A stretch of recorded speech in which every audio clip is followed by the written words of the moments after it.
I give up. Slowly.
The sore in my soul, the mark in my heart, her acid rain.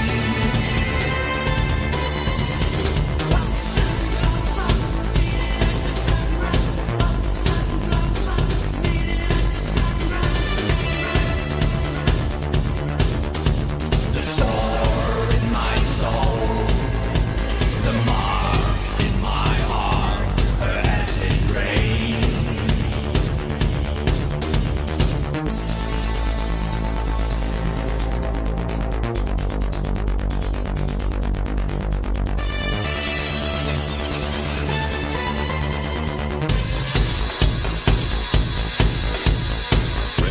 Red Rover, send David right over.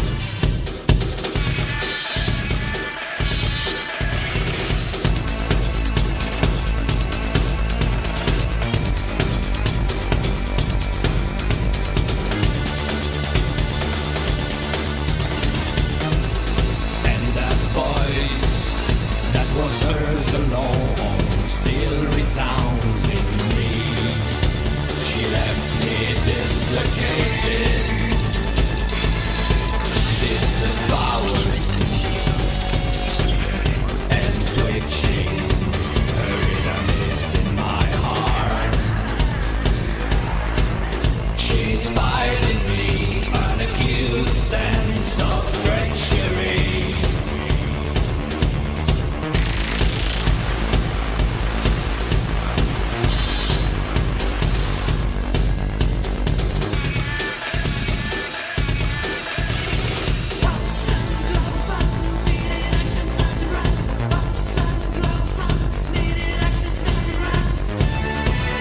I clearly retain a blank, the void, the sore in my soul, the mark in my heart, her acid rain.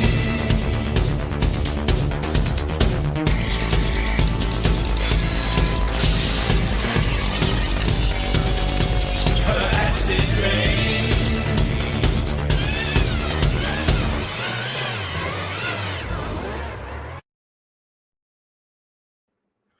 Yeah, what the fuck was that?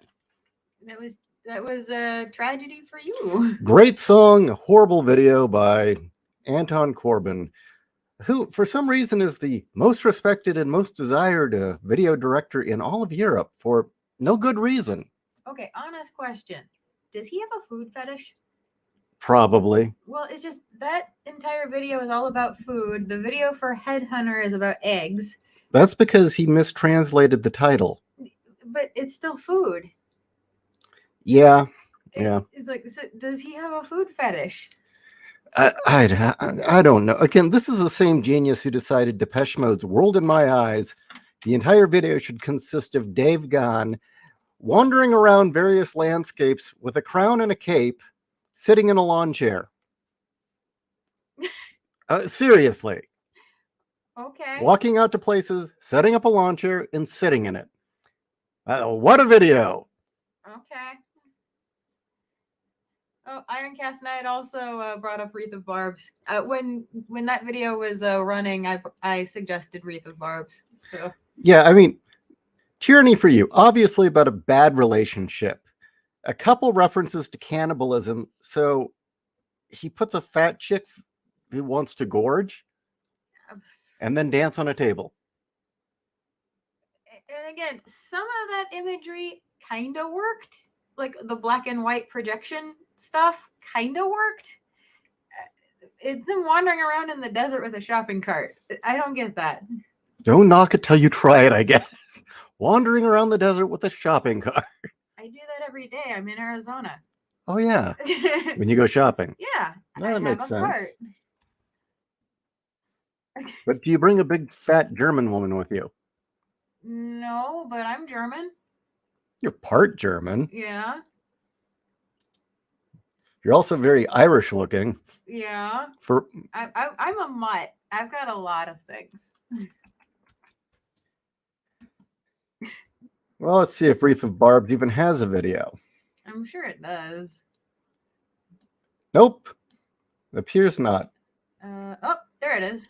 That's a fan video. Oh, it's a fan video. Okay. Oh, I guess not. It's a little surprised, actually. Yeah. You know, I'm going to have to go through my collection and see if the weird people I listen to have videos. You know, unfortunately, some of my favorite songs don't have videos, or the videos really suck. You know, like Diorama's Synthesize Me. It's just him in a black room. It's like, what the hell? Like, dude. Well, you know, we just sit in a black room and, I don't know, masturbate. Well, no, the song is about honestly taking drugs to stop feeling human. Yeah. Yeah. And so you're just gonna be a dude in a black room and nothing else for the entire 4-minute song? What the hell? I couldn't tell you. See, I am. Although, you know what? Child of Entertainment. That video is awesome. We should play that one. Okay, I'll nab that one. Yeah, that one's great. So, you remember it, right? Oh, yeah, absolutely. So anyway, what do you want to talk about? Oh, I don't know. What's been on your mind? Honestly, getting the fucking taxes done. Finally sent it off this evening. So. Oh, did you? Yeah. So the business taxes are done. Now I just have our personal ones. But half the battle is won, and I'm feeling pretty good. So the next thing is, my head is all over the place, quite frankly. You know, I'm thinking about that kick-ass Thalog figure that you bought for me. He's now, perched on high in the living room, as a gargoyle should. I'm thinking about the Kang, the Once and Future Conqueror book that I just ordered, because if they're going to butcher Kang, I might as well get the good stories while I can. You know? Aren't you looking forward to the Marvels? No, I want to set all of them on fire. Well, that's understandable. I mean, I would normally say it's hard for me to decide who I hate more until I remember Brie Larson's still playing Carol Danvers. And that's like, no, she dies first. But how does she die? Slow. I want to enjoy it with Slow? marshmallows. With a hacksaw? Yes. That works. She needs to suffer. The other two, they can just be eliminated just outright, but Larson needs to suffer. She does not earn the right to be Carol Danvers. So, fuck no. You know, the fact that she dares to claim that character, no. No, I refuse. That makes sense. I'm all for that. That's acceptable? That is acceptable. I would recommend that thing where you hang the person upside down from a tree with their legs spread, and you get a great big hacksaw and cut them in half. Oh, no, I've got a worse one for you. Yeah? Yeah. Have you seen the obelisk? Or sometimes it's just a wooden wedge. Okay. Where you straddle the person naked on the wedge and then you hang weights off of their feet. And you continue to increase the weights. Until parts start coming off? Well, either that or they get split down the middle, but yeah. You know, that's nice and slow. Seriously? Is that it? It's Bob Iger's fetish? Ugh. I'd always suspected that it was Brie Larson was banging Kevin Feige, but it's Iger, huh? She could be doing both. Well, you know, she has hands and a mouth. You know, those Hollywood producers kind of have a thing for thin, blonde, Germanic women. Have you noticed that? Yeah. Hollywood producers seem to have an obsession with that. I think at least one of them gets off on her permanent resting bitch face. Yeah. You know, although I have to say that interview that Drinker showed with her, where she was asked, how do you feel about it? She had this look on her face like, fuck you. How dare you ask me how I feel? I hate it. I mean, no, really, the look on her face was, fuck you, you ass. And then she goes, well, how do you think I feel? And the tone in her voice was totally indignant, not I'm ecstatic, I'm excited. It was more the, you know, I want to shoot myself. It's like, good, that is the reaction you should have. Now stop playing the role, you dumb bitch. I don't know. I always thought she kind of had a look on her face that said, duh. No, that interview was the most I had ever seen her emote, and it was surprise, I hate you.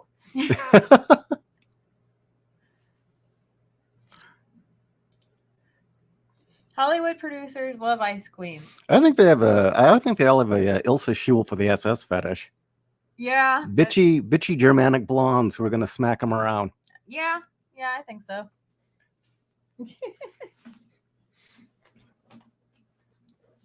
Well, I was hoping tonight to get Janelle on and we could rant about X-Men, but I think she's like doing stuff like having a family.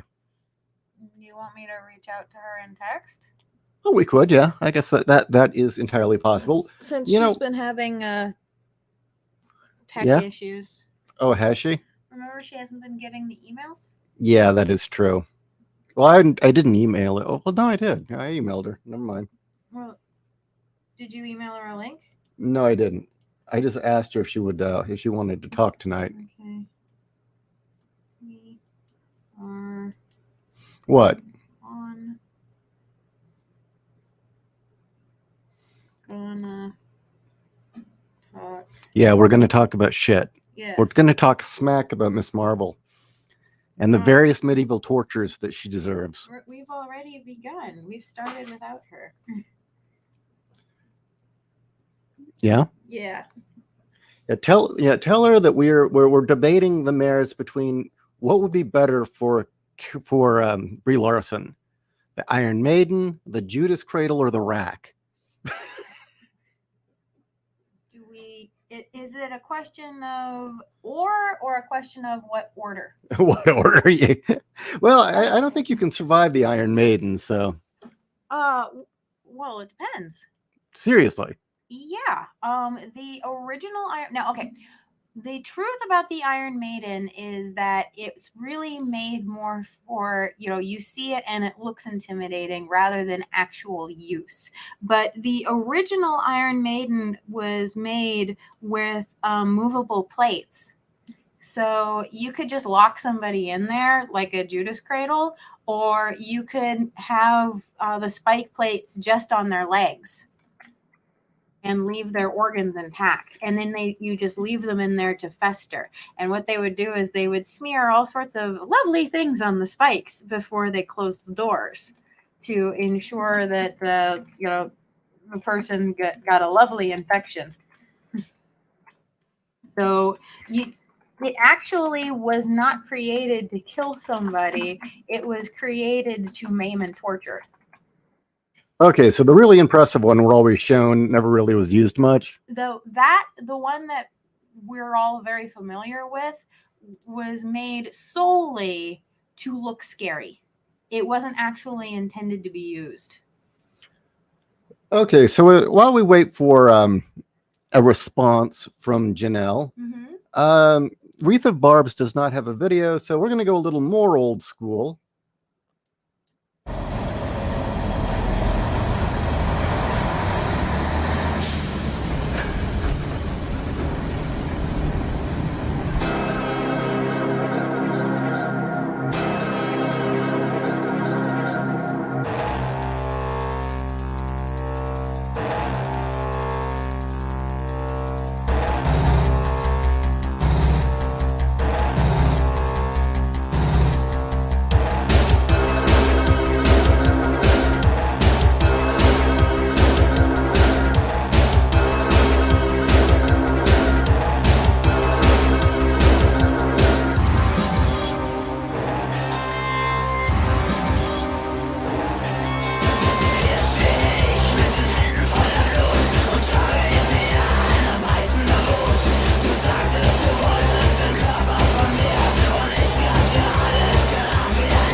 Okay, so definitely not Wreath of Barbs, but still a classic all the same. Yeah.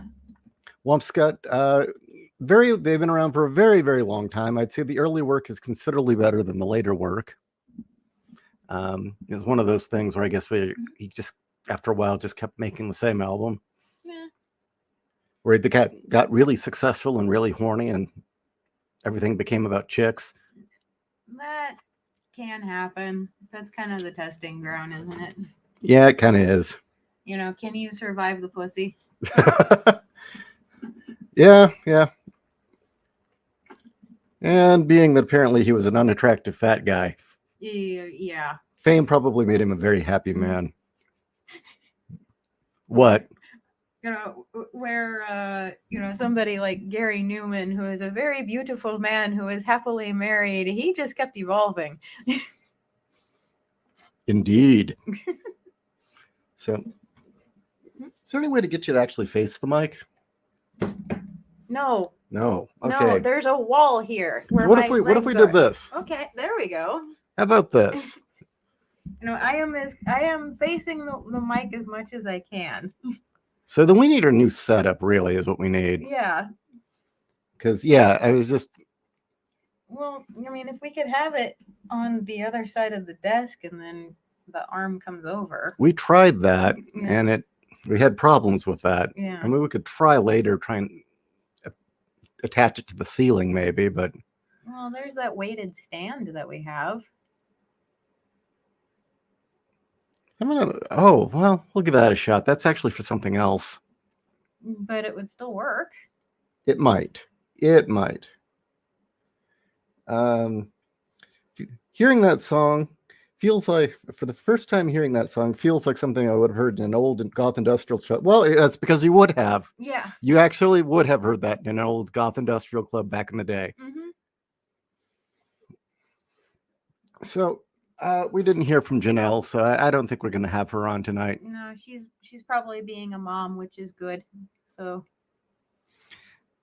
we were talking about torturing Ms. Marvel. Or Brie Larson. I don't know how much longer I can, I can talk about it without getting frustrated that I can't do. Well, what if we could wrap her up in barbed wire and then stick her in an oil drum and roll her down a very rocky hill? And then when she gets to the bottom and falls out, there's a pack of rabid dogs waiting for her. See, that's too normal. That's too normal? That's too normal. Okay, badgers waiting for her at the bottom? I mean, No. I mean, it's the barrel with barbed wire part. I mean, quite frankly, if it smells like something Jigsaw would do, it's too normal. Fill it with whipped cream? I don't know. What would make it more bizarre? What would make it more bizarre? See, I am all for prolonging the suffering in ways that involve maiming and dismemberment, but where she's still alive. I would love to have her live to the age of 80 with no arms or legs. That's dark. You gonna throw in ears and eyes while you're at it? Potentially. No. But I have to go by Wesley from The Princess Bride. Your ears you keep. So that you can hear every shriek from somebody seeing your hideousness. I agree with Wesley on that. Well, Ironcast says that you're going real Dark Ages style. I am. The Dark Ages had the best fucking torture. It's kind of hard to top what they did. Everything after them is just expanding upon or using modern technology, but it's still the same shit. I mean, if you were to do something to her that wouldn't have her suffer to the age of 80, I really like the torture of feeding somebody nothing but honey for 2 weeks and then shoving them in a log that's floating on the river and then filling it with ants. That works. It takes a month and a half for the person to die. Really? Yeah. And they die with ants eating them, including, first the ants eat their eyeballs. Well, wait, you'd have to give them a feeding tube. No. No. Person wouldn't live a month without food or water. Well, okay. No, you continue to feed them honey. Oh, okay. Yeah. JEC, how about she gets sucked into a jet engine in the first 2 minutes of the movie, and then the rest of the movie is about Robert Downey Jr. coming back from the dead? And then the film getting 5 stars and everyone loving it and having her to watch every screening. Come on, we all know that would get a standing ovation, and people would come back to the theaters over and over again just for that. In fact, if you had that on like a supercut loop over and over again during the end credits, you would guarantee it. Wait, I think I've got one up there with your idea. Okay. Now, your idea is already pretty brutal. Yeah. Make her live the average life of a North Korean citizen. How about that? You know what? I think you got it. I think you have it. Make her live as a North Korean. Yeah. Yes. Yeah, just force her to live in North Korea. Yeah. Especially because she's had that posh, privileged life. Right. Yeah. It's like, no, now you're North Korean. Have fun. Welcome to hell. Yeah, welcome to hell, you commie bitch. Yeah. Shit. Don't worry, you won't see any white men here to offend you. No, you will not. You will not see a single one. Well, Hi. Things have been adventurous. Yes. As my editor, Yes. I was giving them a report earlier this morning about how things were going with my writing, but you're my editor. Okay. Give them the report from your side of things. How much can I reveal? I don't Anything you fucking want. I don't want to do spoilers. Well, I've told them a bit about the stories. Well, I mean, like, how much can I talk about? I don't think there's anything in there that is really spoiler territory. Okay. Which story do you want me to start with? Well, you know what? I'm going to make one more comment before we go any further. Okay. We only have 20 viewers. Now, we spent, a good 10, 15 minutes talking about the various medieval tortures we could... didn't show enough tits. Oh, I was going to say that, Cecil or Ethan would have like thousands of people lining up to hear this sort of dialogue about ways to harm. But you don't have any tits on the screen. So you think that... Well, Ethan doesn't put tits on the screen. But Ethan, he's an artist and he draws them. Okay, you got a point there. Okay, so we need tits on the screen is what you're saying. Well, we don't have a camera, so people can't see us. So if people can't see us react to each other, we have to have something on the screen that's entertaining. Here, these are some nice titties. There you go. There. Does that improve the show? Yes, it does. It gives it personality. Now she's pretty hot. I usually I'm not into blondes, but I think this one is a very nice looking blonde woman. Mm-hmm. But I don't know if you can beat this cuteness here. She is. She's quite nice, Mm-hmm. Or we could go more your style. Oof. Yeah, that's nice. She's all sorts of nice. So is she. But we'll stay with the redhead for now. That works. She needs better lip gloss. But okay. We're looking at the fucking lip gloss. Well, no, it bothers me because it's shiny and it. I'm fine with the wet lip look, but that tint on her, she needs a darker shade. No, that's not an AI generated redhead. That's a real redhead. I don't remember her name. Does she have a name? Yeah, I looked into it. Okay. That is a real person. She is cute. So that's what's wrong with her. They mirrored her eyeballs. Oh, is it bad photo editing? Yeah, it was kind of bugging me. But yeah, her eyes are mirrored. Her eyebrows are not. Her eyes are. And it kind of looks weird. That's probably why they thought it was bot generated. Yeah. Well, so would you rather go to this then? Go back to the blonde? I'm fine with the redhead. It's cool. You can go back to the redhead.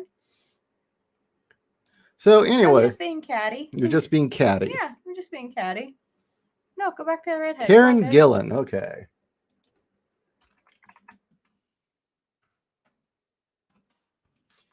Okay, so yeah, okay, we got tits on the screen. No, it's not her. No. Definitely not her. So yeah, we got tits on the screen, and now we just need to talk more about torturing Brie Larson. Yes. Now I would rip on what is it? What's the character Taco or whatever from Star Wars that Ethan hates? Pick a character. Jesus. The Asian girl. But see, I have nothing against that woman. I think that woman was very badly wronged. Janelle is on her way. Oh, okay. Well, then I will send her a link. I sent her the magic word. I told her the magic word. Ah. Well, then before she shows up, talk about my stories to the audience. Well, which story do you want me to start with? I guess the one that's they're all anticipating more, which is Siege Engine.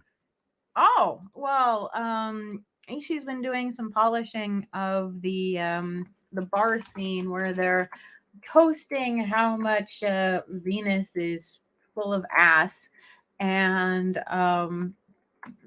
we're finally getting to the point where there happens to be a Venusian in the bar, hearing them sing the downfall of his planet, and he decides to come over and have a word with them. Express his displeasure. He doesn't like what they have to say about his homeland. Yeah. And now Ishii fleshed out the scene, added the dialogue, added how just absolutely shit-faced our heroes are. Yes, thoroughly shit-faced. And see, I'm bad at talking like this about the story because it's not in a state that's finished, and I don't know how much I can say I added to it. Okay. So I feel awkward. And the other story? Too much in a raw state to even talk about? Well, I mean, I can talk about what you worked on, but you talked about that yourself, and really you're better at talking about that than I am. I'm an editor. I talk about what sucked. Oh, it's just you can't talk about what's good, only what sucks. I can talk about what's good, but you already talked about what's good. And I feel like if I'm just repeat it and say, yeah, what Ishii wrote is really good, either the audience is gonna go, it's like, yes, we know Ishii writes well, or they're gonna think I'm fluffing you. And God, keep fluffing, yes. And it's just, I'm sorry, I don't roll that way. If I'm going to get into the nitty gritties, I'm going to talk about this part worked great, this part needed improvement, this is what I added to it, and I need to have the manuscript in front of me so I can talk specifics. I see. I can't talk generalities. So, I can't do it. I'm sorry. So Ironcast, I thoroughly agree. It was a Rose Tico. I won't rip on that character. But it was bad writing, bad character. But that actress, they screwed her so bad. They did. They really fucked that actress over. Mm-hmm. I mean, she's an attractive woman. She's a decent actress. There's nothing. She's likable enough. Actually, it was after seeing a couple of interviews with her, and also and seeing her not in makeup, not in costume. It's like they added 10 pounds. Yeah, they chubbed her out and they made her face look fatter. Yeah, and it's like, okay, no, I will not put down the actress anymore, because I mean, I'll rip on Daisy, all day, because she's kind of a chicken head, but yeah, the poor woman playing Rose Tico. It's like, no, I'll call the character, not the actress. Oh, no, Dark Stranger. I did. Let me pick Ethan said, yeah, right. No, I was saying that we spent the last 20 minutes thoroughly talking about how we would apply medieval torture to Brie Larson. And we were arguing which medieval torture would be more appropriate. And Iron Maiden. 20 listeners. Yeah, and I said if Ethan did it, he'd have thousands. Oh, what? Talking about Brie Larson? Yeah. About how the various medieval tortures that would fit her. I had suggested actually wrapping her in barbed wire, stuffing her in a oil drum, and rolling her down a hill full of rocks where there were rabid dogs waiting for her at the bottom of the hill. And Kat said that was too normal. Well, you Sounds like- should rub some ground beef on her too, so they'll go like eat her right away. No, I want to. There's two ideas I had, but if it involves, animals of any sort, it's that honey torture with the Oh, ants. like from Ruthless People? Yeah, where you're fed honey for like 2 weeks and then you're given to the ants. Yeah. Well, I remember the one in Ruthless People was have them be sunburned, then cover them in honey, and then let the ants eat them. Oh, that's a good one. Yeah. No, the one I saw was you're shoved into a log and you're continued to be force-fed honey while the ants take another 2 to 3 weeks to eat you alive. First thing to go is your eyeballs.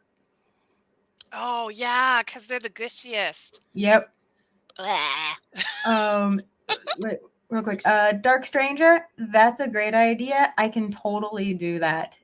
If Ishii wants me to talk about what he's been working on, I can. We can share his manuscript and I can go over it.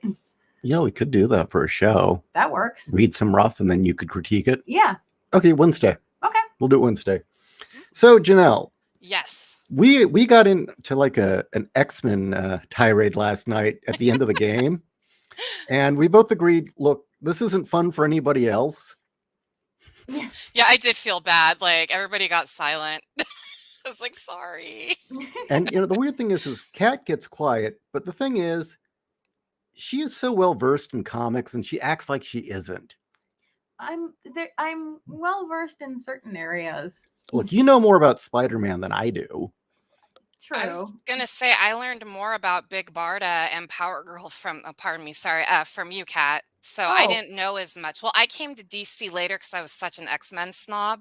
Me too. I was the same way. Yeah, and then I came to it later, and then listening to you guys when you do your live streams before I started hanging out with you, I learned a lot about Power Girl and Big Barda, and I already liked Power Girl because I came in right as Alex Ross was reviving Justice Society, so I got the best of Power Girl. Yes, Yes, you did. You totally did. Yeah, so that was really cool because not only was he doing the covers, but he was doing the stories. And I really liked that. And then Jimmy Palmiotti got a hold of her and Yeah, and ruined everything. And then did the But- same to Starfire, and then Oh yeah, and he Made her also a did the complete same to idiot. Harley Quinn. And side note, I'm telling you that the look for the new Harley Quinn was ripped off from Durham Red, from Dan Abnett's Durham Red. I mean, look it up. It's the Mhm. same. It Because is. remember they changed your hair to red and black? Well, Yeah. Durham Red's hair is red and black and she wears the skimpy outfits. And I'm like, holy shit. You stole from Dad Abnett. Fuck you. There's nothing original with DC right now. Mm-mm. So, User X, I've worked on the Titty book for 2 years straight, and I was losing my mind, and so I'm taking a couple months off to get some stories published because I haven't released anything in 2 damn years. Mhm. So I've got to get something out there, and this book is consuming my life, so I'm taking a brief break to regain my sanity. Luckily, boobs are eternal. So Well, yeah, I was afraid that I was gonna miss the window of cultural relevance, but it just keeps getting worse. yeah, So that deep dark pit of despair is continuing to grow. yes, and what I will do is I'm going to start releasing that Boobs of Steel book in 25,000 word segments. So So yay! because it's just I'm tired of waiting. So Oh, Horrible. Yes, I know Durham Red predates him, but when they rebooted her, I don't even want to call it I wouldn't call it a reboot. What, no, that's a reimagining shooter or forward about 1,000 years in the future, and it's the Scarlet Cantos. Mhm. Yeah, so no, Dan Abnett was coming up with a new storyline for her, and I believe it was 96 when that book came out? Thereabouts, yes. Yeah, so no, I know that he didn't create her. He just created him and Carlos, not Carlos Esquera, who did Judge Dredd, but another Carlos that worked for 2000 AD, are the Right. ones that came up with her new look. Well, I know there was Dan Harrison who did a lot of the art for the Scarlet Cantos. Okay, maybe it was Dan Harrison I'm thinking of. But yeah, the Scarlet Cantos were great. God, that was such a good story. We'll do a night where we'll talk about that because I'm glad you got to track that down. Yeah, I'm still waiting for Bitch. Ah, So that one I have not gotten yet. Bull Durham, never watched it. Maybe. You're having a hard time finding it, right? Yeah, I can get it from 2000 AD, but the shipping costs Are ridiculous. like more Amazon's than the got book. it for 28. Wait, who has it for 28? Amazon. I ordered it off Amazon and then they said they didn't have it. Now they say they have 20 left in stock. Holy shit, So- I'm on there right now. Hold on. Okay, so Send me the link, Kat. Can you send it through text? I'm doing that right this very second. Give me 2 seconds. Thank you. we're hearing it as it happens, audience. Yes. Shopping as it happens. Oh, fuck Amazing. you. Do you know how many times I helping my buy sister books when up, we're okay? on stream together? Because you got you and Raltz. You guys tell me everything. I'm constantly on Amazon buying novels while we do the show. It errored on me. That was not what I wanted you to. But anyway, Sorry. Technical Sim- difficulties. since there are 2 stories that are rapidly approaching release, ready for release, one was intended, one wasn't. One being Siege Engine, which is just going great. I'm thinking about releasing the chapter 1 so everyone can just see it for free. I'll be honest. I'm quite proud of some of the lines I put in it. Oh, that you suggested? Yeah. Yeah, there's a certain character. When it comes to female characters, if Kat says something and I think, okay, I go with it. It's one of the reasons the females I read so real is if Kat says, no, go this way. I may polish what she says, but No, I'm quite proud of me with some of the lines. Anyway. But anyway, yes, one was Siege Engine. The other is this superhero story. Mm-hmm. And it kind of got me thinking about X-Men, especially my era of X-Men. Claremont, the 80s. The greatest era of X-Men. Yeah, the only era that matters. Yes, the only era. Don't fucking care, you guys. It's the only era.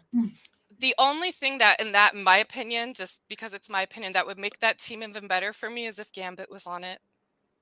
Then I would have my dream X-Men team right there. Cajun is pretty nice. Yeah. I don't know. I like him. He's an asshole. He's wonderful. He's a good foil for Wolverine. Those two get into such horrible shenanigans and show no remorse. Well, quite frankly, he's what Wolverine needs because, who else is Wolverine going to square off against? The Boy Scout?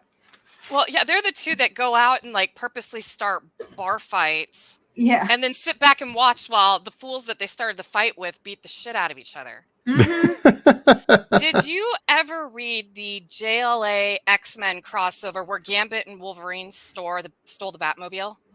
No. Yeah. Gambit's the only one that's been able to steal the Batmobile. It was great. They went joyriding through Gotham City. I can totally see that. And I can't find that comic book everywhere, but yes, that did happen. Yes. I am now on a mission. I have read JSA and JLA. I started reading those and I came in around 2002. I've read some of the JSA or JLA during the aughts, and I read all of John's run on JSA, which I thought was exceptional. Mm-hmm. Yes. I read almost all of John's stuff together because his Green Lantern run was phenomenal. That's where the Black Lantern storyline came from. Mm-hmm. So, so I think I came in at a good revival for both the JSA and the JLA because they also kind of shook up the JLA, and I thought it was brilliant where Wonder Woman, Batman, and Superman took a step back and told Black Canary she was now the chairman. I remember that. Yeah, and I love that team because that was Vixen, and they had Arsenal, but he was calling himself Red Arrow, and Black Lightning. I mean, it was a really good team. It was a solid team. And but then somebody decided to bring drama into it, and it had this really pissed me off. It had Hal Jordan come back rile up Oliver Queen, tell Black Canary that she wasn't a good enough leader, and they ousted her in a coup. And then this stupid villain that could do weaponry with onomatopoeias, which was a Kevin Smith villain, Oh, came in God. and ripped off Red Arrow's arm and made him like relapse back in the drugs. I mean, took the whole fucking thing and destroyed it because edginess. Oh yeah, and they had Captain Marvel become, and I'm talking real Captain Marvel, not Marvel's Captain Marvel. Yeah. Yeah. They had him become a villain, but then everybody got upset. So then he was actually just some like villain that was wearing a hologram. And yeah, and Supergirl was trying to get into his pants. So Supergirl was trying to sleep with a kid. None of that makes any sense whatsoever. None of Yeah. it. Oh, somebody wants to pick my brain. Cesario. Cesario, can I pick Janelle's brain? There is a possibility Secret Wars might be on the plate for the MCU. How would it be done best given the current MCU? No, it's gonna bomb. Like Yeah. Marvel's falling apart. I don't even know why. No, I do know why DC's trying, but it's gonna fail under James Gunn. I'm sorry, everybody's burnt out. We just keep getting the same thing. I mean, the new Shazam movie bombed, and when the first one came out, it actually did really well. I took Chris to see it, and he friggin' loved it. And he's usually not down with superheroes, but he liked that one because the kid, Zachary Levi, was able to play a kid. And I know it wasn't everybody's cup of tea, but it was fun as a family movie, so I really enjoyed it. There's some things I could have changed. Mark Strong was fantastic as Savannah. But yeah, I would just like no Secret Wars. Like they already did their big war, and it's another one's not gonna. That's just my opinion. I'm also a little jaded at this point. I've been burned way too much. I've got an answer for you actually on what could best be done to make sure that they do the Secret Wars right. Mhm. Don't. Yep. The MCU is Just beyond don't. repair. Mhm. It is broken beyond repair. They've broke it. There's nothing they can do No. other than just lock it up, leave it alone for 5 years, and start over. Mm-hmm. Perfect example is nobody learning their lesson from Fox trying to do the Phoenix Saga, not once, twice, and bombing both times. Yeah.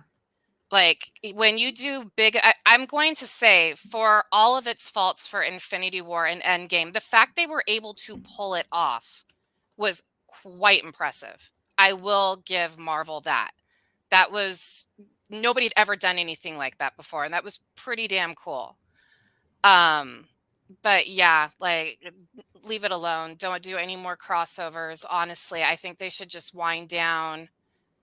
I mean, like if somebody like me who lived and breathed comic books is saying I don't want to see another comic book movie again, Yeah. you might want to back off. Okay. So, oh, Wolf and William, thank you. It was Prometheus. Thank you. That was the guy that caused all the problems for the JLA. Okay. I will say this. If you could have Marvel just take a step back, that studio take a step back and say, okay, we'll be hands off. Okay. And you get a good team of people. I want Mojo World. Yes. I would love to see Mojo World, and just have it just be madcap and stupid as hell, and it will be like the best. They kind of did that, or they stole from Mojo World, in my opinion, for WandaVision. I'm sorry, that was Mojo World, but with Scarlet Witch, with all the different TV shows and shit. That was like the epitome of Mojo World. I mean, I don't know if you read the issue where Mojo comes back and Longshot and Dazzler are leading a rebellion. Yeah. But they kidnap the X-Men and they turn them into the Wizard of Oz. And they made the Beast Toto, and he spoke like Scooby-Doo. Oh, And God. they made Lila Cheney a flying monkey. They literally put wings on her back, and And Cyclops, they stuffed straw into him, and it was sticking out of his uniform. And he was the Scarecrow, and Rogue was the Tin Man because they had to lock up her hands and her face so she wouldn't touch anybody or kiss them. I mean, it was great. Or no, I'm sorry, the Beast was the Lion, and That's they fitting. made Longshot Dorothy. That's very fitting. I mean, it was great. And that was the last good Mojo story I ever read. I mean, it was funny. And that's right. Yeah, Jubilee, Gambit, and Lila Cheney were the flying monkeys that attacked them. So yeah, end of an era. But honestly, of course I'm not in charge. I would actually tell Warner Brothers isn't in charge of DC anymore, though. I don't think. Now, I thought they still owned them. Did that change at some point and I didn't give a fuck to care? I think they sold off everything but the movie rights, and that's why they're still doing the movies, because whoever owns, I think it's Discovery owns HBO. That's why everything moved from DC Universe to HBO Max. That's why you find all the animated shows and movies are on there now. Oh, is that the deal? Okay. Yeah, because Steve got me a subscription to DC Universe so I could actually read the comic books. But I was watching I was introducing Chris to Batman the Animated Series, and he loved it. And then it was gone. And we found out that they'd moved everything to HBO Max. So Steve had got me this subscription, and all I could do was access the comic books. And then they started pulling the comic books too. So at least I finally got to finish Crisis on Infinite Earths. I never got to finish that in physical form until now. So that was nice. But yeah. Yeah, they've just fucked up everything. It's very, very simple. It's beyond repair, in my opinion. It's let it go. Just let it go. That actually suddenly totally explains this weird tonal shift in the DC movies. I was kind of wondering what the fuck happened. You know, like, okay, why is Keaton Batman again? I mean, I'm not opposed to that. It's just why. They're grasping at straws. That's why.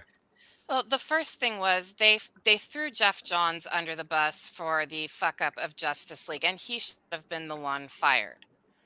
Because I believe he was not the one that got Joss Whedon to take over for Snyder. But I will say his biggest fuck up was hiring Snyder, because Snyder decided to go all frickin' edgelord. And yeah. I haven't seen any of the Superman movies, because as much as Henry Cavill is the epitome of Superman, those movies are shit. And I refuse to watch edgelord Superman piss and moan. But so they got rid of Jeff Grow Johns. up, I kill people. Yeah. Seriously. That's what you're going to tell me. Grow up, I kill people.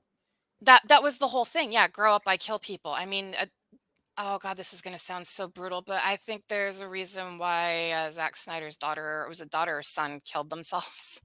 I don't think he's a happy man. And I don't think he's spread happiness to his family. Have you seen, all of his movies are depressing.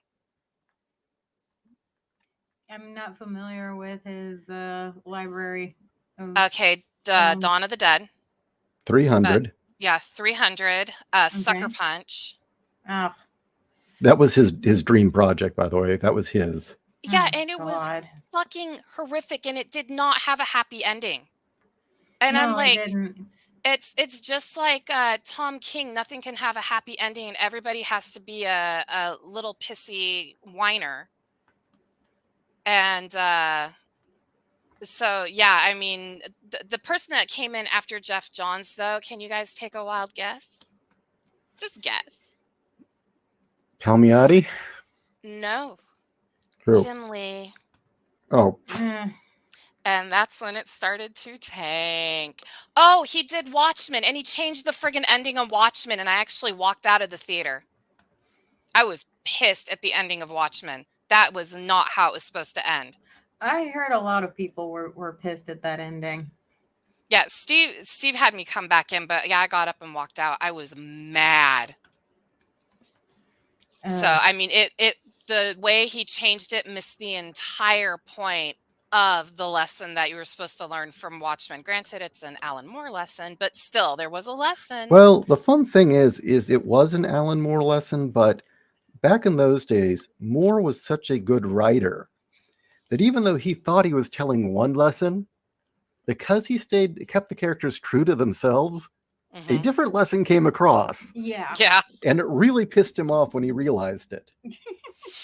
No, I know that the whole thing was supposed to take a huge giant shit all over American superheroes, and instead, like, the It was the superheroes. reverse. Yeah. And the fact that Rorschach really is the most unstable one of them all was the friggin' hero in the end. Mm-hmm. And he was the Ditko style libertarian. He was Mr. A. Yeah. Yeah, he was it was I remember that it was supposed to be crapping all over Ditko, and instead that became the most popular character. And it pissed him off. And I mean, the thing was, to his credit, he wrote a libertarian character realistically. Mm-hmm. Yeah. He thought that, presenting libertarians a libertarian view realistically would be enough to convince everyone that communism's great. Stupid Brett. Yeah. Go back to your wizardry. He pulled the same thing J.K. Rowling did with the Slytherin house and the Slytherin characters. They were supposed to be based on all of the people that had bullied her, and instead that became the favorite house. And the most beloved character is Severus Snape. And Gryffindor are the bullies, which is supposed to be her. Mm-hmm. They're the bullies? Yeah, they are. Yeah. No, you read the books and you're like, dude, these guys are... And like, you even realize Harry Potter's dad is an asshole. He is. He's a total asshole. The only one of the only person that was not an asshole out of Harry Potter's dad's group, Remus Lupin. He really wasn't. He was a good person. But one of their best friends turns traitor to Voldemort and sells them out. The other one is literally a rich elitist snob that actually he actually attempted to kill Snape for funsies. Yeah. Yeah, when Remus Lupin was in his werewolf form, he sent Snape down there looking for something, and Snape almost got killed, and it was actually James Potter that saved him, and Sirius Black thought it was hysterical. Yeah. And that guy is supposed to be the hero of, Harry Potter's godfather. Yeah. Oh, that leftist moralism. Oh, no compass. Mm-hmm. So, yeah, okay. And she's still pissed that people think Severus Snape is the true hero of Harry Potter. I'm like, honey, he is. He is. Sorry. He really is. Deal with it. Yeah. There's no truly lily white characters at all in that book series. But yeah, as far as somebody who has like the moral high ground and is the true hero, it's him. Like, deal with it. Yeah. Oh, you know what? We need to have Unqualified back on. Is she? Because I finally saw New Mutants. Yeah. That movie's weird. Well, I even told him, I was like, that movie's weird. We can do a night where we bring him on. I mean, I like bringing other people on from the audience. Frankly, I wish I had a better schedule so I could just do it regularly. Well, my schedule, I can always tell you what nights I have to go to practice. Like, I actually have to go to practice for, specific things. And just tell me what nights you want, and I can make sure that I am free. Okay. We'll figure that out. We will definitely figure that. Well, you know what? I looked at it. It's only 2,000 words. Okay. Should we do a dramatic reading to give people a window into what I've been up to? Right now? Well, we brought Janelle on to talk comics. This is. Okay. Oh, is this the superhero book that you're working on? Oh, hell yes. Let's do this. Okay. I've been waiting for this. I didn't want to be rude to you. So No, honestly, even if I'm just sitting here on the show and listening to you guys talk about Ishi's books, I'm cool with it. Like, well, that's the thing fine. is, I'll be upfront to the audience. One of the reasons I wanted to have you on, and I wish it was at a state, because it was almost at a state, and then Kat got her hands on it. It's my job. I know it is your job. I was about ready to send it, and then Kat said, nope, this doesn't work. But I need to send the stuff to you because Janelle's been kind of counseling me and giving me advice on the story, because she's one of the few people that really gets it as Yeah. far as what I'm trying to do with this project. Mhm. But this is a scene that should give you a very good idea of what this project's all about.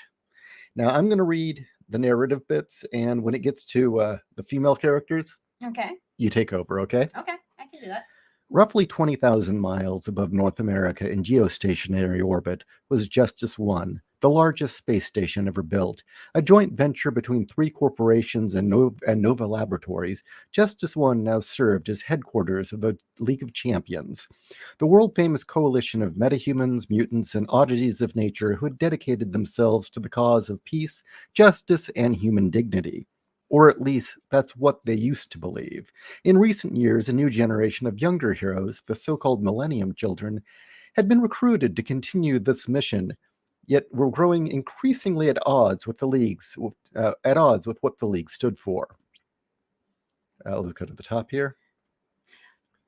Peace, justice, human dignity.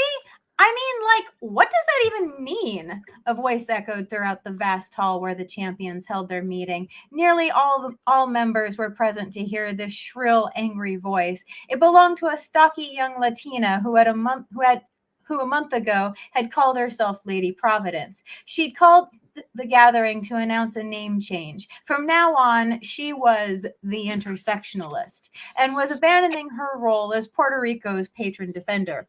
I refuse to be a tool of the patriarchal oppression. My homeland is infested with toxic masculinity, forced on my people by systems of oppression from white cis colonialist rule. We must dismantle the entire racist, sexist, queer-phobic architecture of this global civilization that's rooted in slavery and government control. Merely diversifying the League will never address the systemic violence that underpins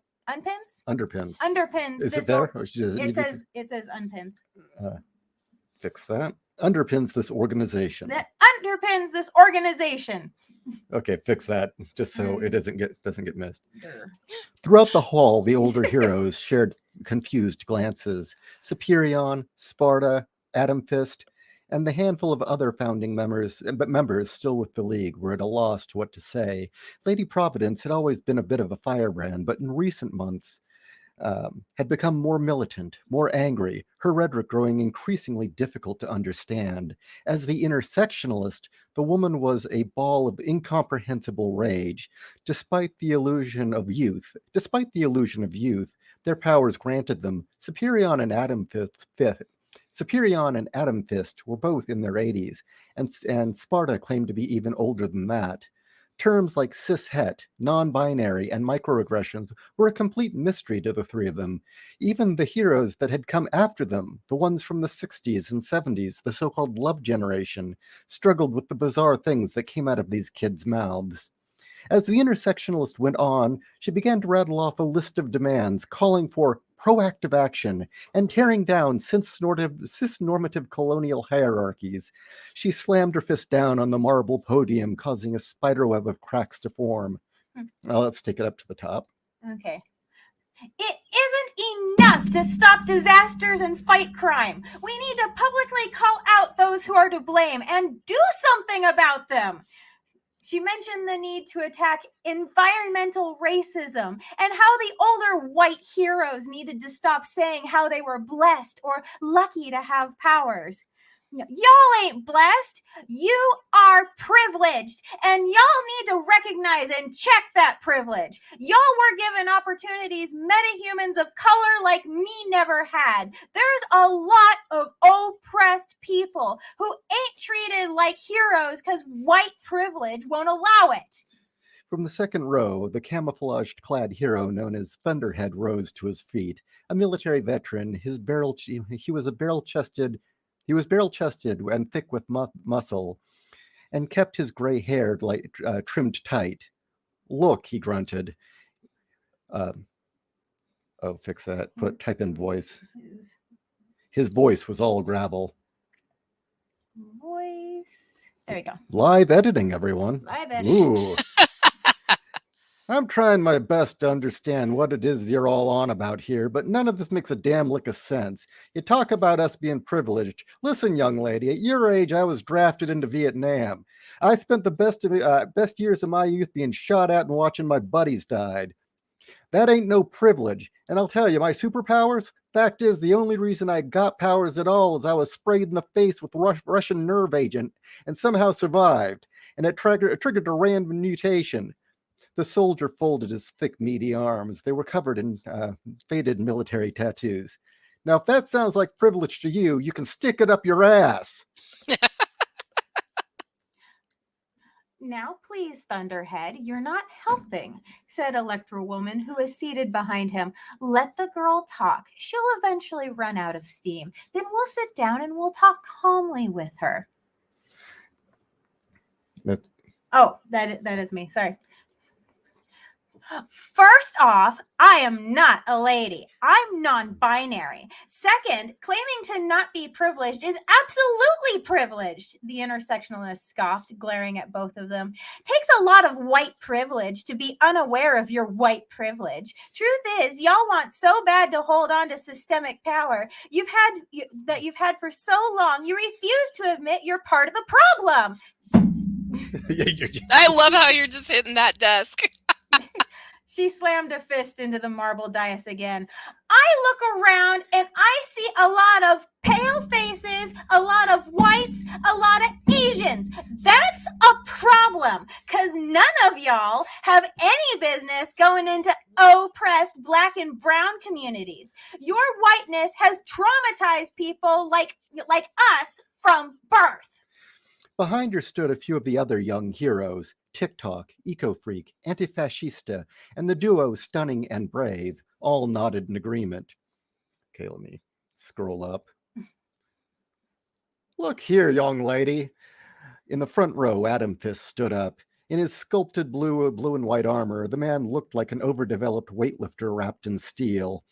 I may be white bread as they come, but that don't mean me or anybody else is bigoted. That's exactly what a racist bigot would say, the intersectionalist shot back. Little girl, do you have any idea who you're talking to? I don't know what nonsense they've been teaching you kids in school these days, but I personally punched Adolf Hitler in the face, and ain't nobody going to accuse me of being a racist. Intersectionalist leaned in, ready to unleash another verbal barrage. Now hold on, everyone. Electro Woman interrupted, rising in her seat. Before this gets any further out of hand, let's all take a step back for a moment, especially us more experienced heroes, and just try and remember what it was like to be young.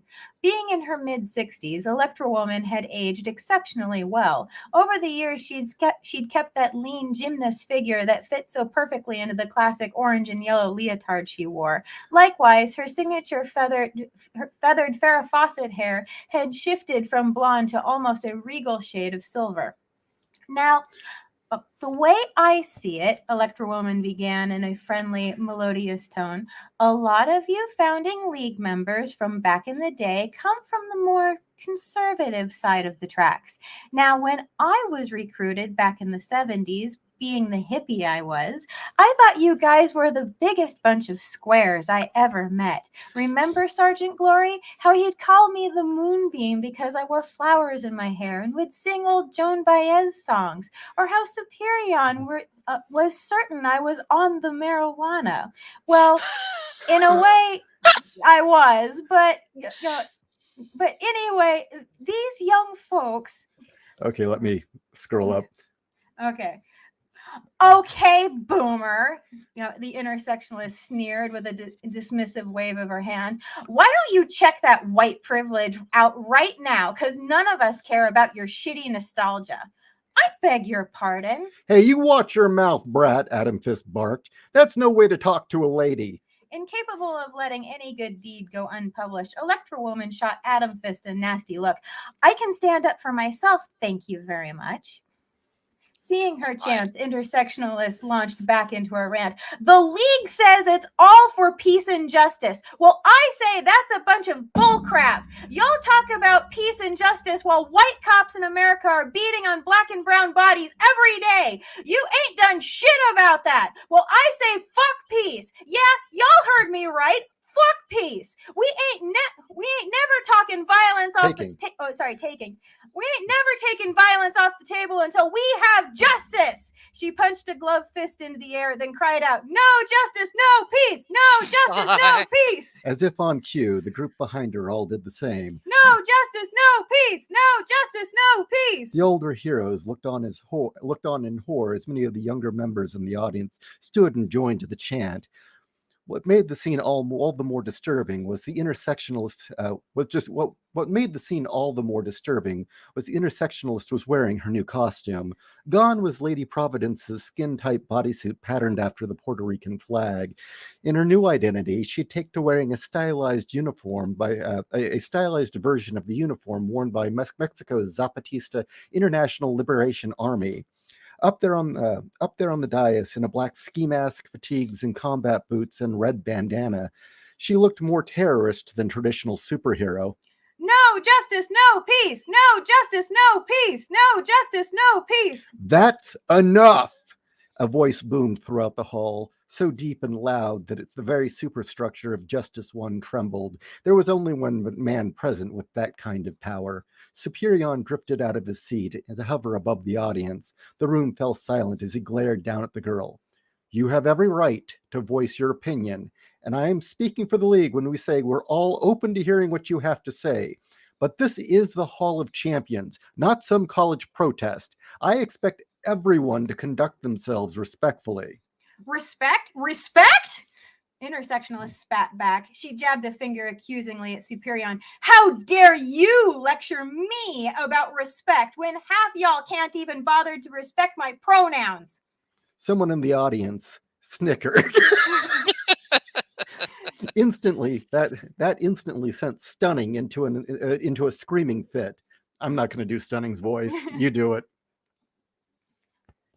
He's a dude. Well, you have it heroin. Oh. Let me fix that. Sorry. Okay, that sent Stunning into a screaming fit. That's not funny, the hero yelped in a pitched voice, in a pitched howl. Stunning was one of those heroes whose costume seemed to change daily. Currently, she was decked out in a rhinestone tuxedo with matching high-heel boots. Atop the drag queen's head rested a neon pink Betty Page wig and mirrored top hat.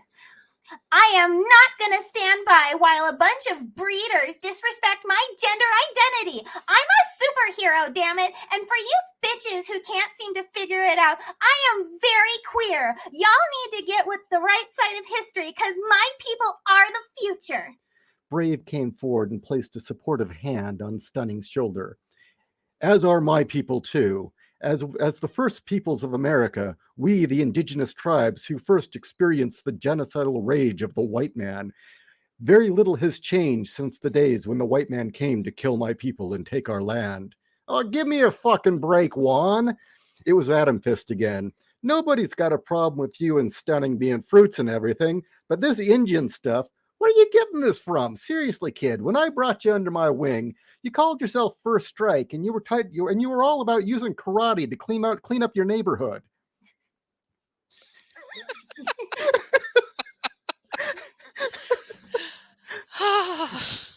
That was then, old man. Brave scowled through a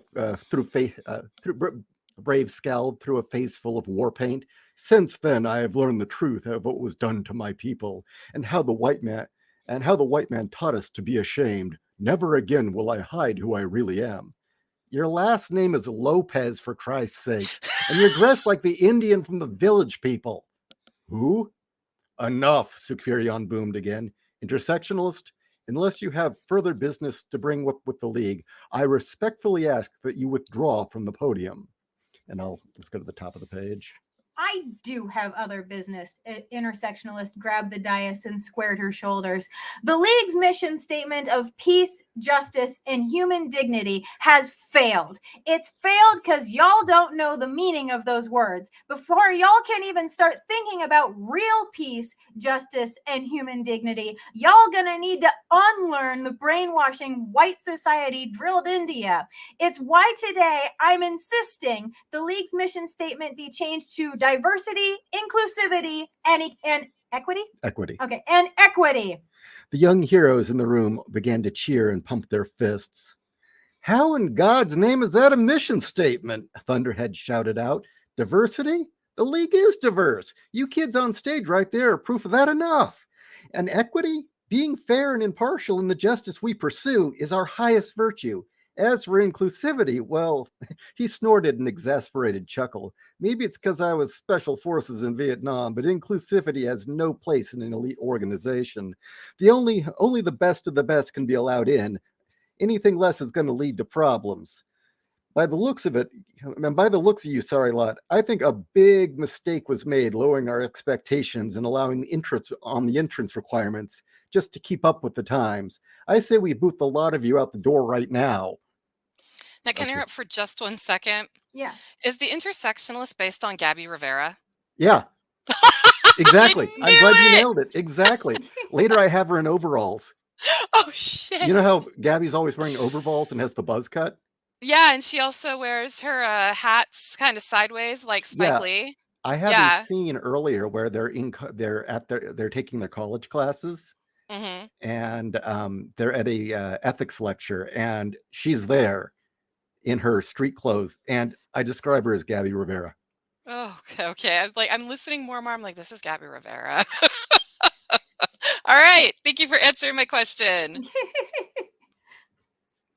Okay, I'm trying to figure out how to do this voice. This is Greta. This is Greta? Yeah. Oh. Eco freak? I'm Yeah. not going to do Greta. I'm Just do a gonna- kid voice. That's not fair, cried the eco freak, her little girl voice muffled by the elephant-like gas mask she wore. You can't take our dreams away. It ain't about fair, honey. It's about doing a job. Fuck you, you war-mongering capitalist fuckdog. She flipped Thunderhead the bird, then cocked her high-pressure toxie sprayer, making like she was about to hose him down. Sweetie, I wouldn't recommend you do that. Thunderhead patted the chromed Colt 911 resting snugly in his shoulder holster. Stop it, both of you, Superion boomed, rushing to place himself between the two. Oh, try it, big man. I dare ya. Intersectionalist jumped over the podium, her eyes flaring hot crimson. Sparks of red-hot rage energy crackled between her knuckles as she pulled back a crackling fist and rammed it into Superion's chest. If it affected him at all, it was completely imperceptible. The man stood and took it like a brick wall. I gotta scroll, so give me a second. Intersectionalist continued to hit him, laughing like it was a game. She knew full well he'd never retaliate. The old man was such a traditionalist. He wouldn't dare hit a woman, something Intersectionalist was more than happy to take advantage of. As she charged up her fist to deal out another slug to the gut, a hand caught her wrist and yanked it back. Calm yourself. Now remember her name's Sparta. Yeah. Okay. Suddenly, she found herself staring into the righteous fury that was Sparta's gaze. Intersectionalist froze. The Amazon's iron grip slowly got tighter. She felt her wrist bones pop. As she slowly sank to her knees, trying to release herself, the stern voice of Sparta echoed through the hall. She glared around the crowd, her eyes burning under the polished bronze of her Spartan helmet, her cuirass shimmering with unearthly glow. Now, this stops now. You want to read? No. You do it better than me. Okay. I'm not a very good orator. Through the holes of her black ski mask, a stark fear welled up in Intersectionalist eyes. It was all she could do not to cry out as her wrist was slowly broken bone by bone. Just because I'm old doesn't mean I'm like Superion or Adam Fist. Unlike my male friends, I hold no silly notions of chivalry or of women being the weaker sex. Then her tone turned icy cold. If you ever wish to be respected as a woman, you need to stop behaving like a tantrum-ridden child. No, but I'm not a woman. That's for damn sure. You know what I see before me? I don't see an equal worthy of this dais or to stand beside me in battle. What I see is a frightened virgin in her 20s, too weak and too afraid to embrace the power of her femininity. Intersectionalist opened her mouth again. Before she could utter another sound, the Sparta's fist punched her hard enough to drop her to the ground. Gasps rose from the other young heroes on stage. Stunning started crying. We're done here. Sparta turned and strutted down the long aisle of the huge oak doors leading out of the hall. Well, that could have been better, Electra Woman sighed to herself. Yeah, but it could have been a lot worse, Adam Fist blurted, cracking again. Gotta count your blessings where you can find them. Superion caught up to Sparta. Was that necessary?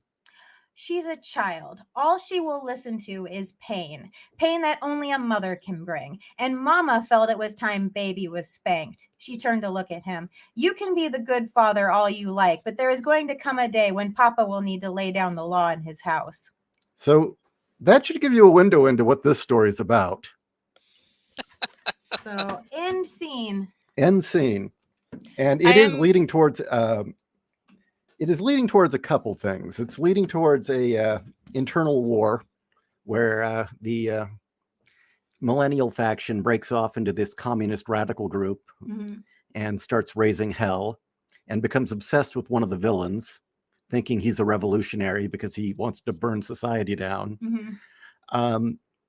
There's another character that we didn't get into, so I won't talk about it. And then there is a Luthor character and a organization called the World Equity Partnership, the WEP, that has a certain reset plan. Oh, I can't wait. This is going to be So great. it's both Civil War and Apocalypse happening at once. Well, you're having people saying, take my money. Well, shit, it's real close to the first installment being done. Hey. Now, I am going to ask, are you going to, Sparta will not be white, correct? She will actually be Mediterranean descent? Yeah, Greek? she's Greek. Yeah. Okay, yeah, that's going to make the whole calling them white people even funnier. Yeah, because she's not white. You get her backstory later, and you find out that she was a Spartan woman who died in battle when raiders raided there was a raid on Sparta, and she died defending her city state. And so impressed was Ares by her warrior spirit that Ares decided to take her to his bed, and they were lovers for a time, and then reincarnated her as the mother goddess of Sparta. Nice. So she's not Wonder Woman. No, but she already doesn't seem like Wonder Woman, because Wonder Woman wouldn't break wrists. No. Like she's actually a really awesome diplomat. Well, no, I take that back. What's his name? When Brian Azzarello took over and they did the New 52, all of a sudden she was a wrist breaker, and the Amazons were actually evil. Yeah, well, this character definitely is a little more on the Barda end of things. Okay, I'm down with that because Big Barda's awesome. I love Big Barda. I'm not gonna lie. I kind of wish they had her in her bikini more often. I agree. The armor. I mean, holy shit. Who is it that she's based on? The figure? What was it? Lainey Kazan is the face, and the figure was, I think, oh God, never mind. It's one of the 50s pinup girls. Oh, okay. The one that always had a competition with Mimi Van Doren. Oh, okay, her. Well, Mimi's nice. She was one of the ones that had the huge, right? That wear the tight oh sweaters. My fucking God, yeah, okay. I know Mimi Van Doren. Have you seen Girls Town? No, I have not. Watch Girls Town. Mystery Science Theater did it, and what's hilarious is she's called into the principal's office at one point, and because she's a delinquent, and the father of the boy that she was running around with was in there, and she's slouching in a chair, and he says, "Young woman, I don't see what my son sees in you." And she goes, "Oh no." And she opens her shirt more and puffs out her chest. Okay, I just found it. Girls Town. All right. It's got a low score on IMDb, so it must be great. Oh, it's a lot of fun. Actually, I love the film. The film itself is great. You know, Mel Mimi Van Torme Doren- is in it? Yep, Oh Mel my Torme gosh. and Paul Anka. Oh, JC, that scene takes place that's like chapter 6. Mhm. What we just read to you. That's chapter 6. So yeah. We're building towards that. There's a lot of things that happen prior and after. Mm-hmm.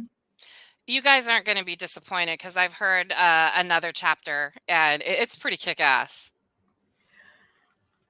But yes, I also think after you put this out as a book and people have bought it, eventually it should come out again as a graphic novel. Oh, I would love to do it if I could get the artist Mm-hmm. to do it, get an artist to do it.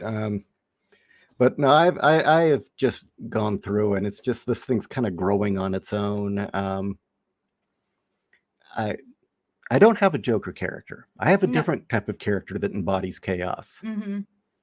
Yeah, Um, this is not Joker. This is not Joker. should I say anything or shut the fuck up? Mm. Okay, you don't want me to reveal anything about this villain. Okay. Well, the problem is I will say, and it's not a bad thing. It's one of those once you know you can't unknow, and then it's going to inform how you read the whole story. Okay. So I'm gonna say shh. I'm going to type in private chat who I think it is. I'm probably wrong. The other thing is that the Superman archetype in the story does not get deconstructed. He's incorruptible. The point is, he is incorruptible. He is exactly what he appears to be. Yeah. Which I actually kind of like. He's static and remains pure. Mm-hmm. Yeah, I like Superion. He's just so nice. That's kind of close, but add Jigsaw to that equation. Mm-hmm. Okay. I haven't read you any of this character yet. Okay.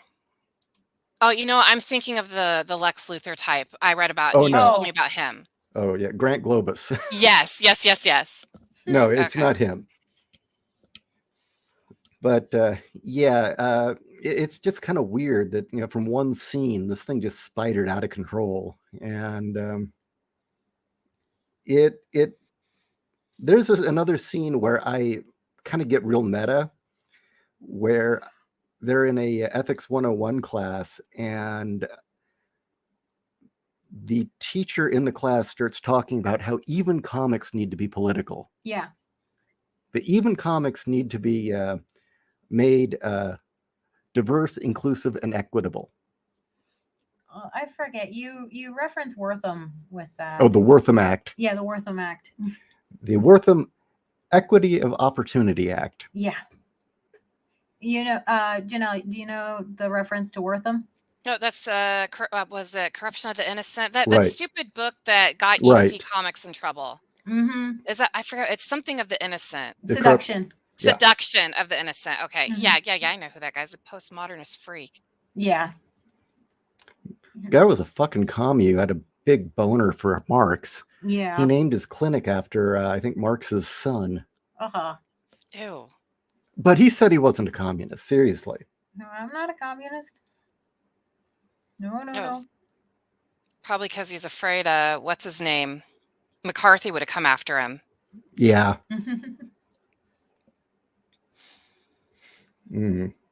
But so apparently that hurt Aloise.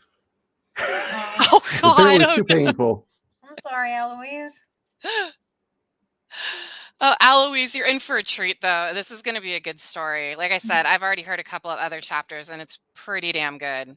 Essentially, I'm what it highly is, impressed. is I'm trying to take on. It's set in 2012. First off, so it's in a different 2012. It's not the United States we know. I mean, there's no New York or Chicago. It's or Detroit. It's like Motor City, Empire City.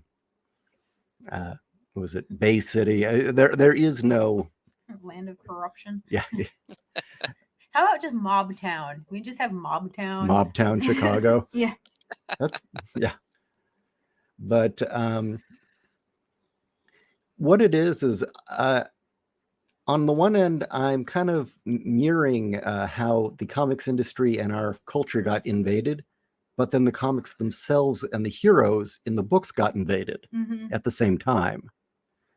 And the story is kind of paralleling that and how it leads to this civil war that the World Equity Partnership just sort of was taking advantage of and funding the whole time, seeding these ideas into the universities.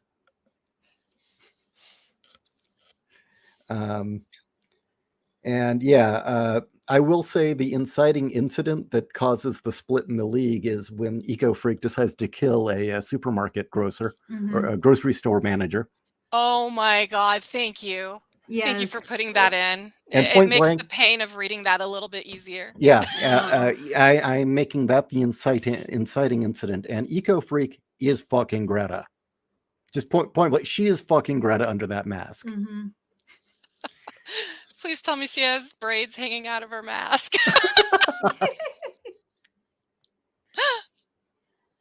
Well, they give her handlebars to hold on to and they capture her. Actually, that would work because was it Nature Girl has those goddamn moose horns. Oh yeah. What the fuck are those? The thing is Eco Freak wears a what is it? A clean suit and a elephant gas mask, those old Russian style ones. Yeah. And has a toxie sprayer that she's spraying the acid and toxic waste of humanity back onto them. Oh that kind of logic. The hypocrisy of this group of the league is great. Like the fact that Brave is actually a Hispanic man pretending to be an Indian. Yeah. Like, damn. And not only that, he's being the most stereotypical version. Yeah, exactly. So, but I also, stunning. I actually do like the Betty Page wig with the mirrored top hat. That's kind of kick-ass, actually. I do like that. Does the dog absolve Eco Freak? Well, I do it a little differently. In the X-Men Green, it was the first animal she sees would judge her. Yeah. Yeah. And she looks over and there's a woman in the store with a teacup toy poodle in her purse. And so she's talking to the dog, and the dog's like, "Yeah, everything's fine." Yeah, it's fine. And it's like, who the hell are you talking to? It's like, look, it's crying. And- It's like it's a teacup toy poodle. And They there- always have water. And there is even like narration where she's always talking about how the dogs, the wind, and earth are constantly telling her what to do. Oh God. And that's how she makes her choices. That, she knows that she has the power to hear nature through dogs. Like, yeah, you and Son of Sam. Exactly. I mean, could you imagine if that was really your power? Because I think most of the time dogs would be like, I need to take a shit. I'm hungry. Feed me. I must poop. Feed me. Bacon, Ooh, bacon. Yes. Like they think like they have honestly, they did research and dogs have the intelligence of a 2-year-old. So like, what does a 2-year-old do? They are entropy and then they eat, sleep, and poop. Yep. That's all she's going to get from dogs. Though that would actually be a funny ability to have, just read dogs' minds. Especially the inbred ones are just wind-up toys, basically. Oh, yeah, like pugs. I mean, we all have met that, scary smart dog. They do exist, but in general, no. My last Rottweiler that I had was the scary intelligent one. My mom was making these delicious cornbread muffins one night. And she kept turning around. She's like, I thought I made more. And we realized what happened. Clovis Mhm. he knew how to walk without sound, would sneak into the kitchen, grab one off the counter, walk out. And as he was eating and he made his next round, he walked back in. And he did that several times until my mom turned around and saw him mid cornbread muffin. And he just looked at her. And he didn't drop the muffin. He's like, all right, I accept it, and just took off. And he ate half the batch. Oh my God. That dog, he was also the dog that wanted to go on car rides. So he figured out if he ran away from home, you had to get in the car and come get him. And he would literally wait patiently at the intersection for the friggin' Jeep to come pick him up so he could have a ride back home. Oh I God. shit you not. This dog was highly intelligent. He knew what to do. That is a smart dog. That really is. I mean, seriously, if Clovis disappeared, we're like, fuck. He's at the intersection again. Sure enough, he's sitting there at the busy intersection at the corner just waiting. Like, oh my God, you asshole. Wow. So the story, just to jump back a step, and I wanted to kind of share this with Janelle as well, is that prior to that horrible disaster at the League of Champions where they nearly get into a brawl, like I said, there's a prior scene where you see in the ethics class in college the intersectionalist in her normal daytime persona in class listening and just eating up all the bullshit this guy's spewing, and kind of she's miming it at this rant. Okay, that's scary because that's true. I mean, the brainwashing. Right. Yeah. We are going to have Supergirl as a live streamer. Yeah.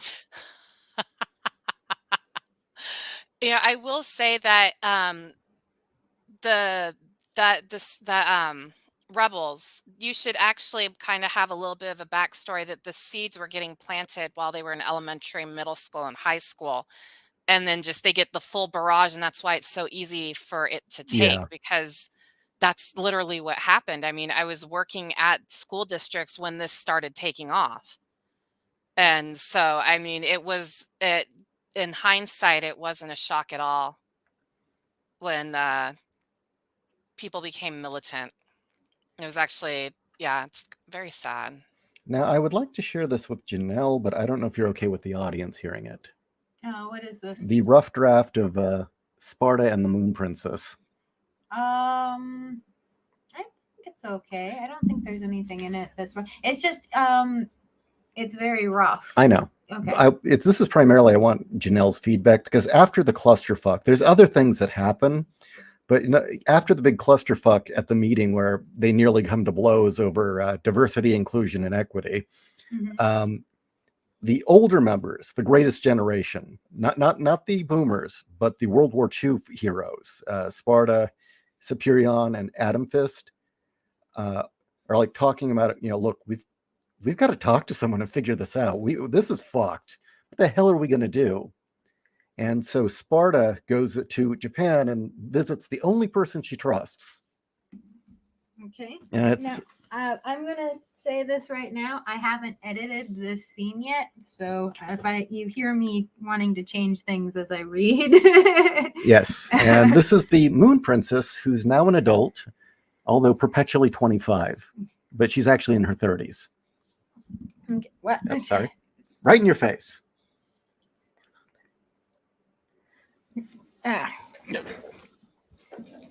Okay.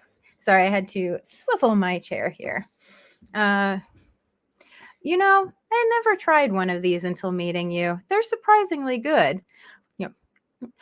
I can't do both voices at the same time. You can't? No, they're not silly. So they're going to be very similar.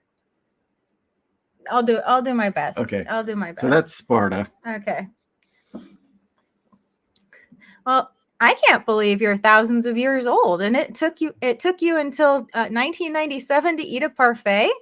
I can be stubborn that way. I refused to eat Jell-O until 1971, but because of the way it looked, I had expected it to taste like aspic. What's that? It's vomitous. Anyway, do you guys know what aspic is?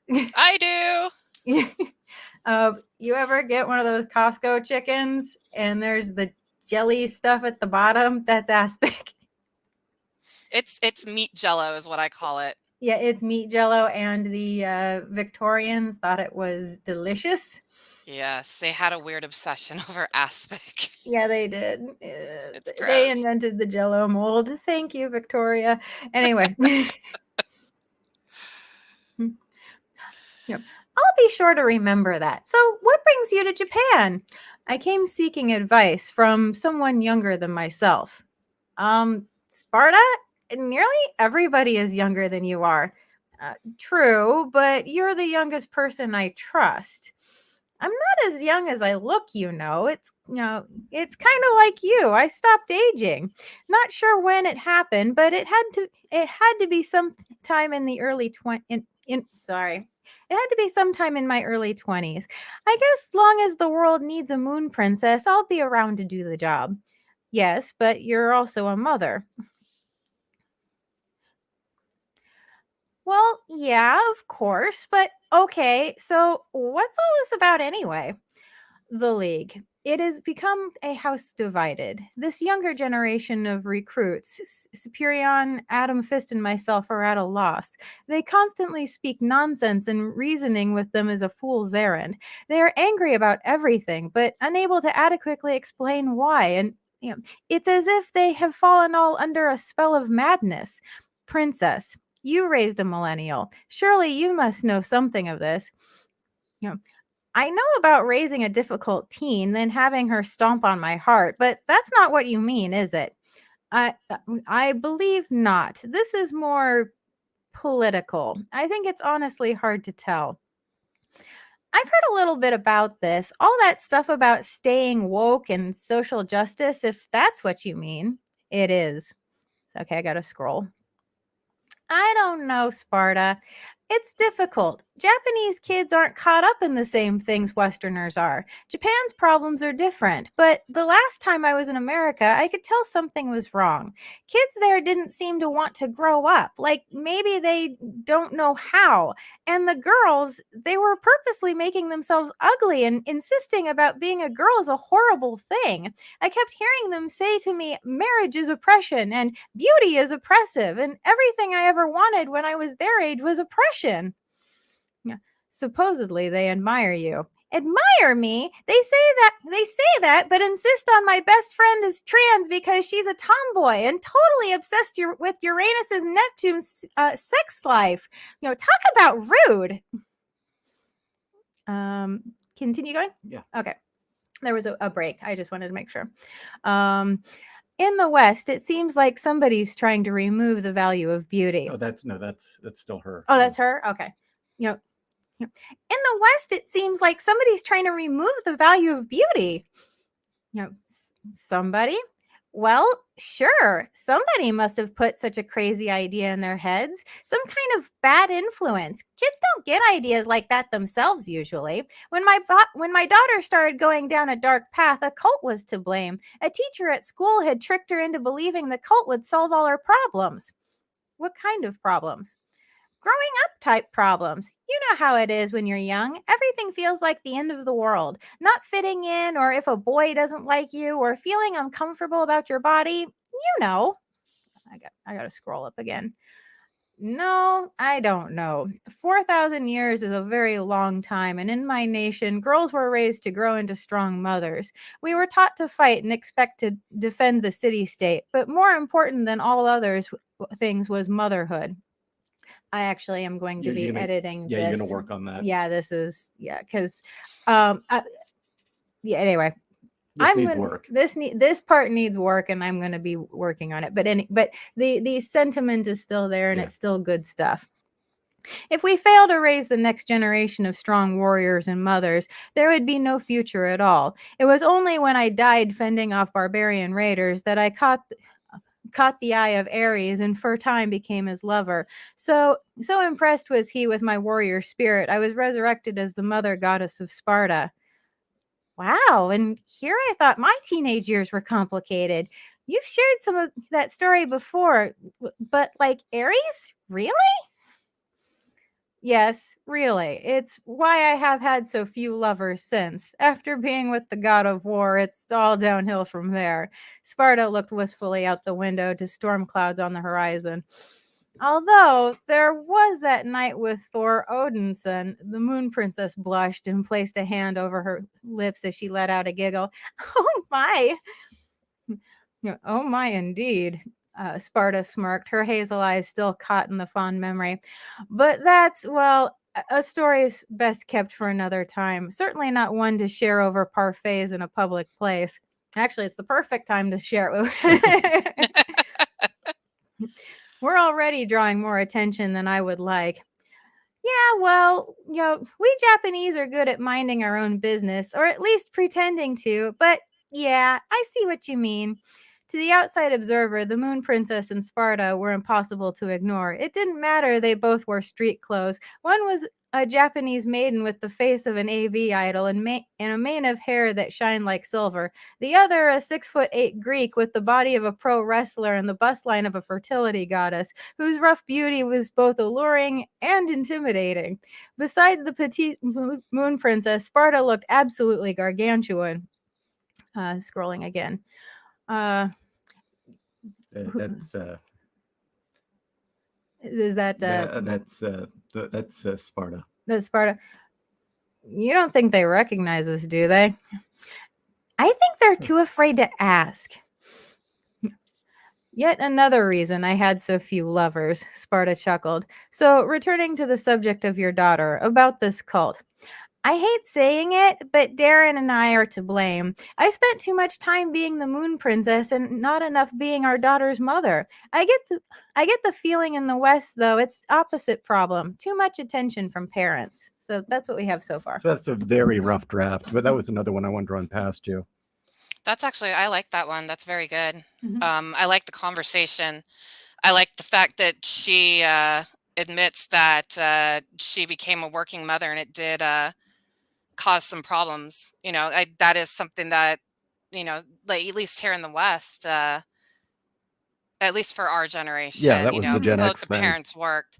I also like that you said that there's too much attention, and it is like helicopter parenting is insane. I mean, Steve had to point out to me when Chris was younger that I was helicopter parenting. He's like, it's okay. He's going to be okay. He's not going to break. But that is something that is a problem. I mean, honestly, ever since they came out with participation prizes and all that shit and everyone is special, it destroyed a generation. It It did. really, yeah. It made an entire generation think they mattered.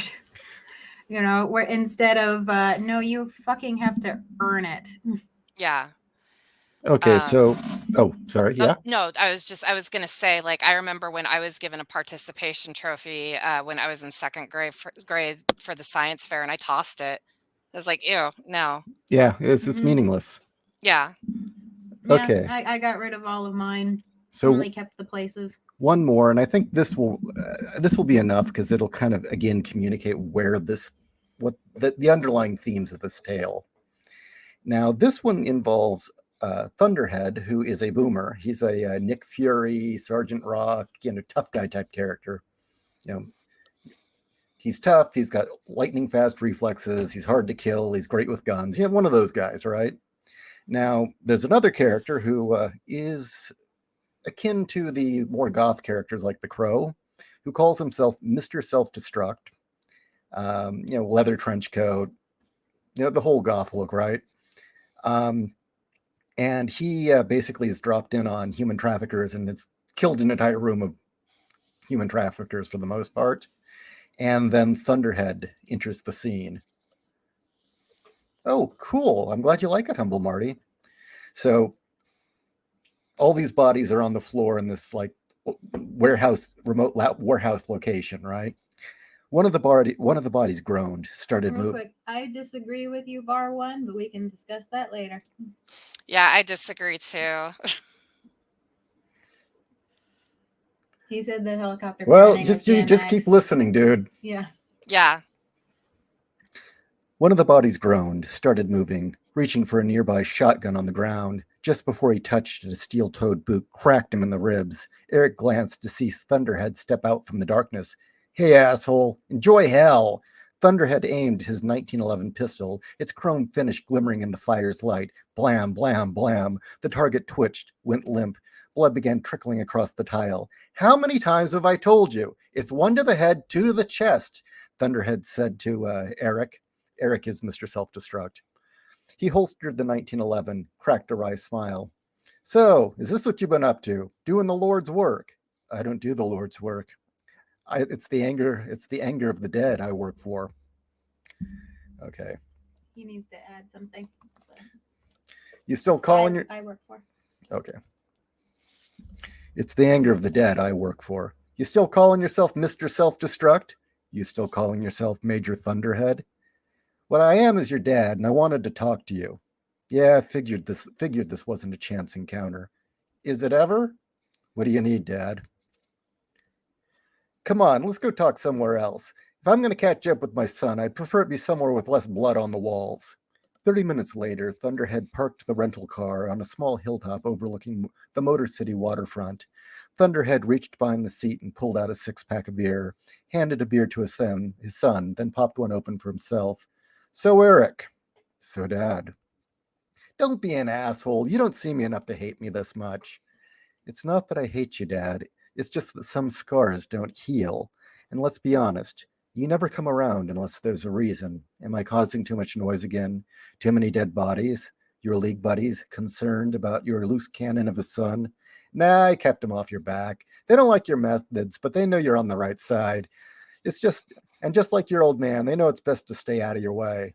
So then what's this about? Don't laugh. I need your advice. Now I know you're bullshitting me. Eric coughed up a sardonic laugh. No, completely earnest. The league's in a bad way, and you think I can help? Times must be bad if you're coming to me. All right, I'll bite, but don't get mad when I disappoint you again. Hear me out, okay? It's these new recruits of ours, these so-called millennium children. The league's not getting any younger, and we're in need of some fresh blood. Well, maybe you shouldn't have skipped a generation. Then it wouldn't be your problem. Fuck, let's not start, okay? For whatever reason, X-Gen just wasn't ready to step up. No, you boomers weren't ready to step down. Didn't want to admit you were getting old, and us, your kids, we were the ever-present reminder of that cold, hard fact. So instead, you did what you always did. You ignored us. Went on with your life as if we never existed. There are no X-Gens in the league because you wanted us to disappear. Didn't want to admit there were always going to be someone younger than you. That's unfair. It's the truth. Well, fuck all that for the moment, all right? You say there's always someone younger? Well, you're right. And we don't know what the hell we're going to do with these new kids. This younger generation's your children, and I thought maybe you could bridge the gap. Maybe help us make sense of it. They're not our kids. Huh?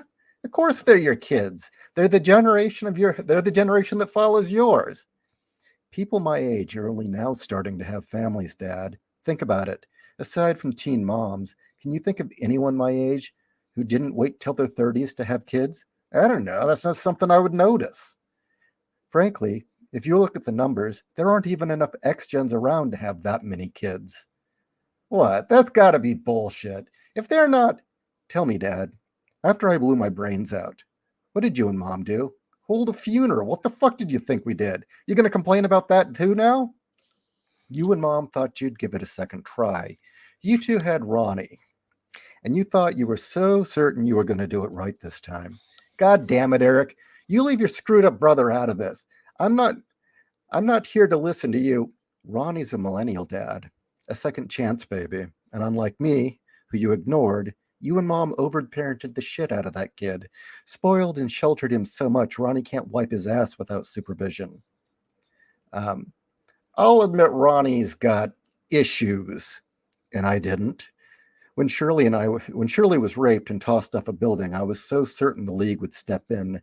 My dad was Major Thunderhead. Surely justice would be done.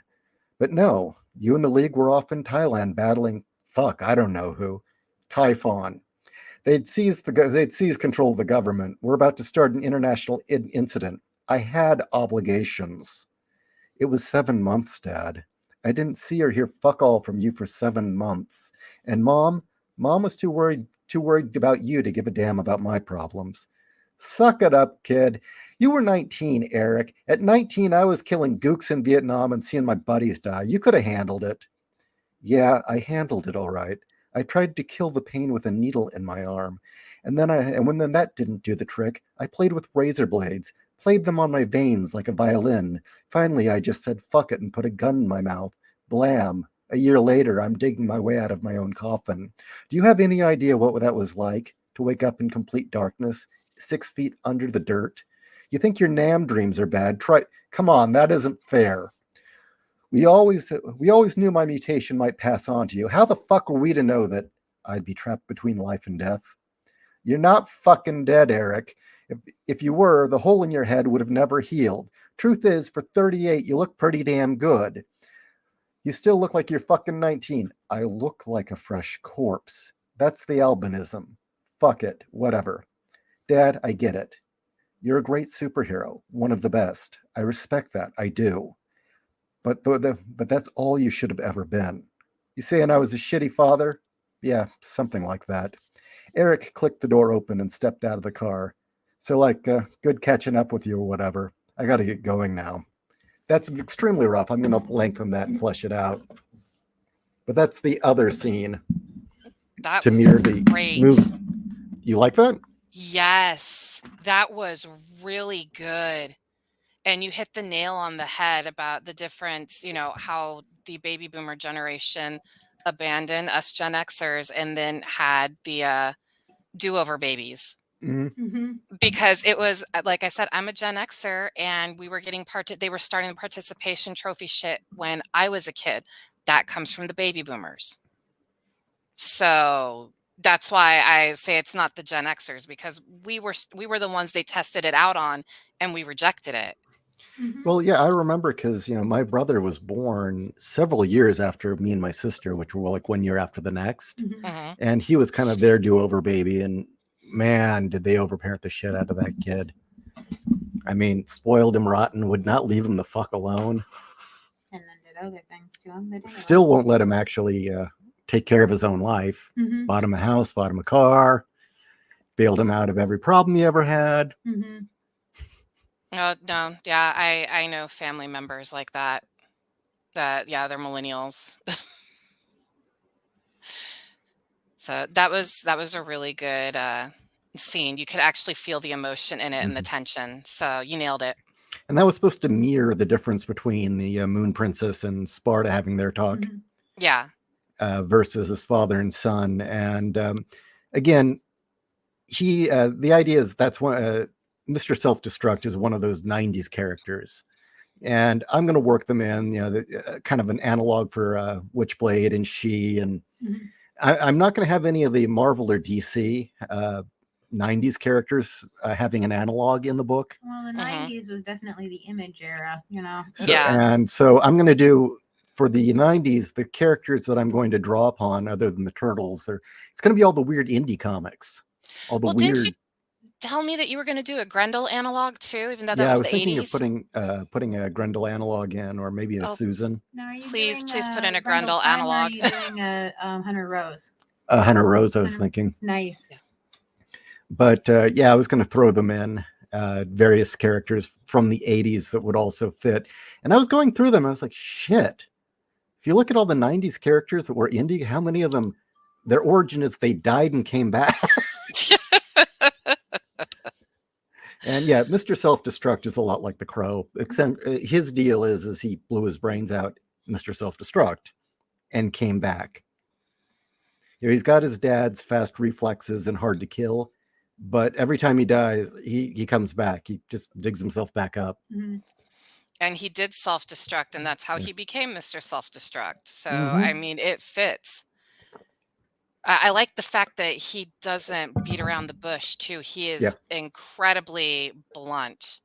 Whereas I also liked where Mr. Self-Destruct is very pessimistic, Yeah. Moon Princess is very optimistic, and I like that too.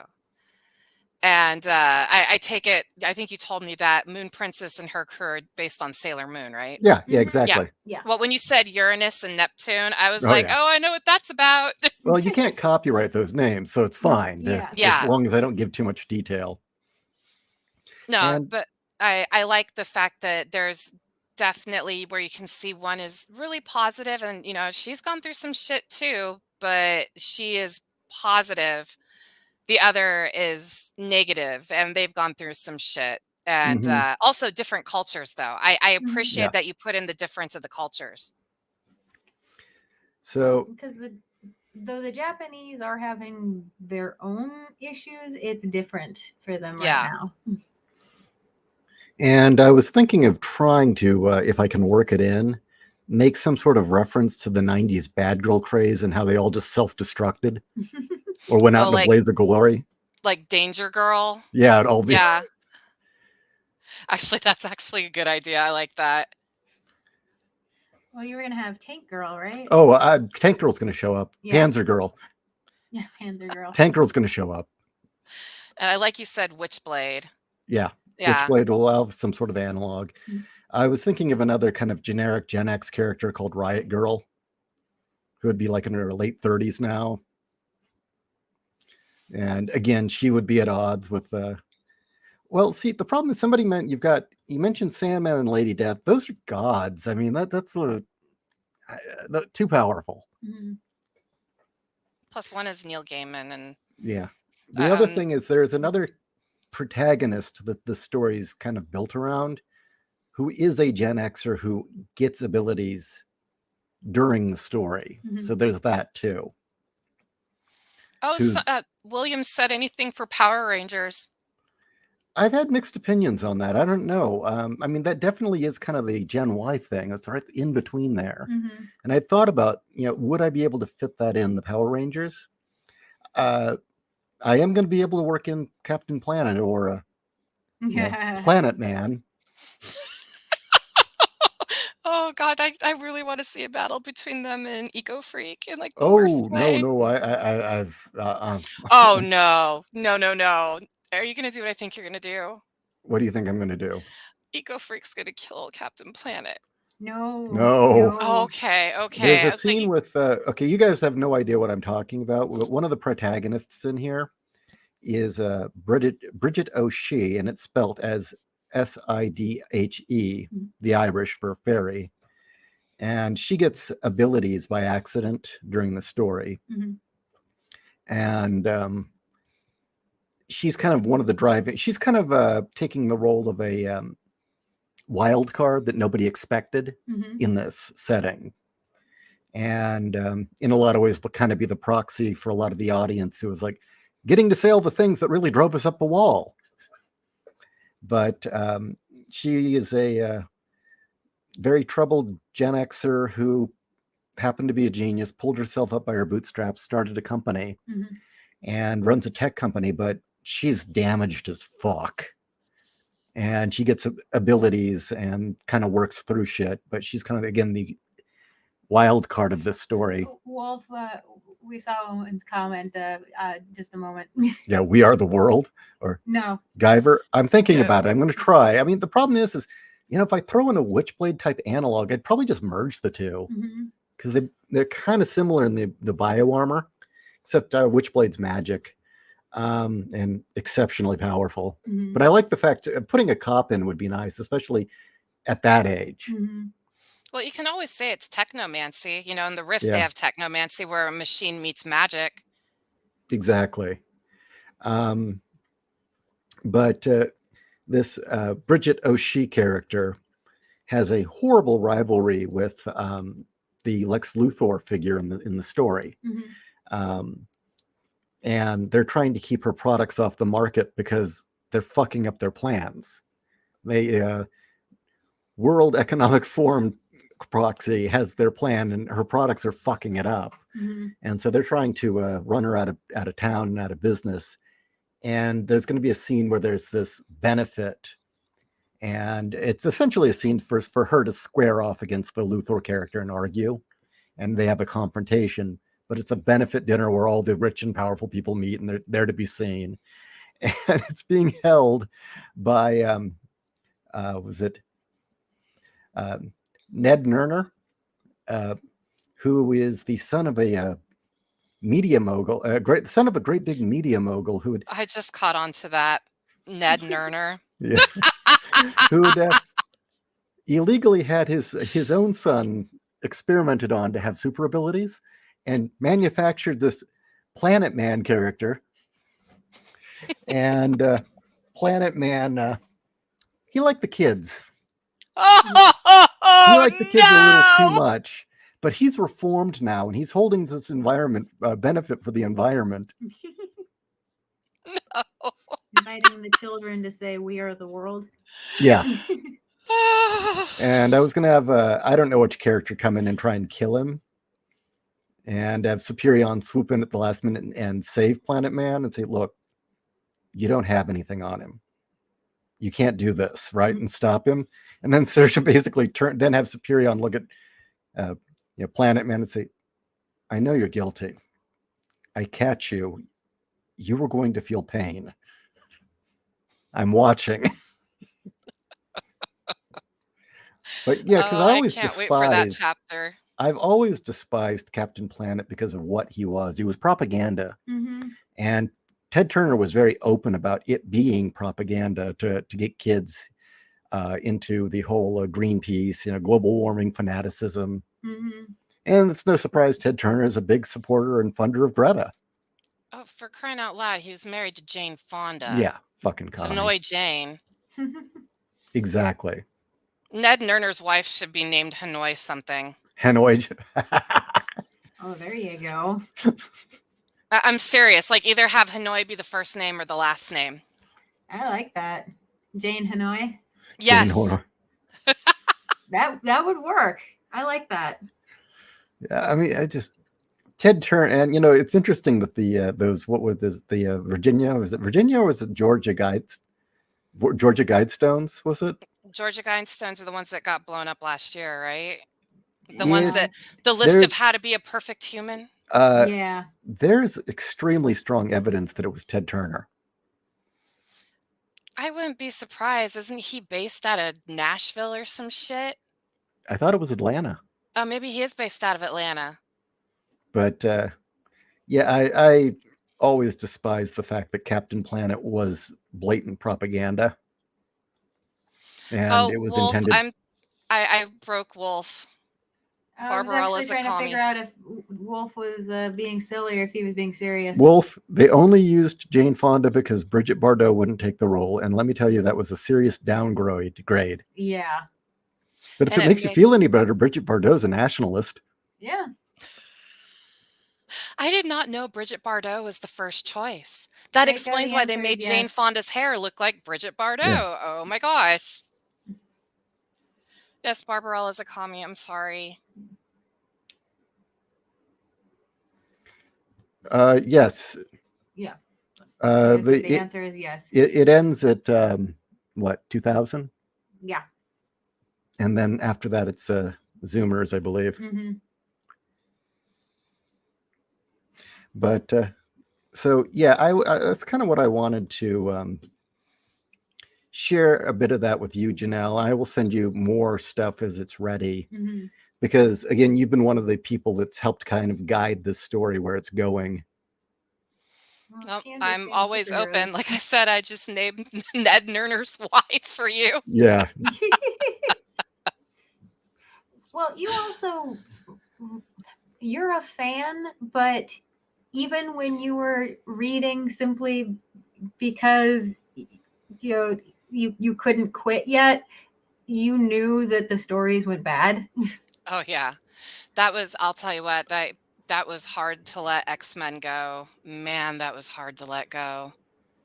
I mean, I was there for Matt Fraction's run. Ugh. The thing is, I mean, really, and this is one of the reasons I'm sticking to the indie characters, is if you really did want to do Gen X, superheroes, the analog that for the archetype, it's Claremont's X-Men. Yeah. But it would be so fucking blatantly obvious if I did it. Mhm. And it's like, you can't, you can play with archetypes, but you can't perfect the perfect. I felt like if I did anything even remotely close to X-Men, it would be like, I'm not worthy.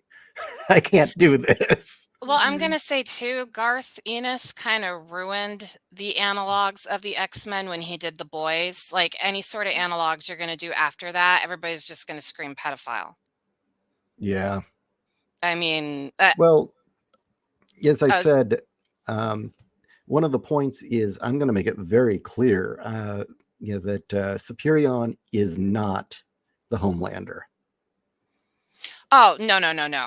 I know who Superion Yeah, is. don't say that'll ruin it if you say when you find out who he is. No, I was just saying that when I read The Boys, the one that I thought ruined it for everyone to any time do an analog again was the G-Men, which were the X-Men. It was so, I don't know how to Actually, I explain didn't it. get that far. Oh, okay. See, I kept going because I was like, this has to be a joke. This has to be a joke. Like, there's going to be a punchline somewhere. And there was no punchline. And that's when I truly realized how much Garth Ennis hates America. Yeah, it's like, fuck this shit. Yeah, I was like, this guy is a pretentious European. It's really when I started, like, he was the one that made me really wake up to all the British writers. Yeah, Grant Morrison wasn't as bad, but him and obviously Alan Moore, and I'm missing somebody else. The guy that brought everybody in and ruined it for everyone in the first place, Warren Ellis. Ellis, Yeah. fucking Warren Ellis.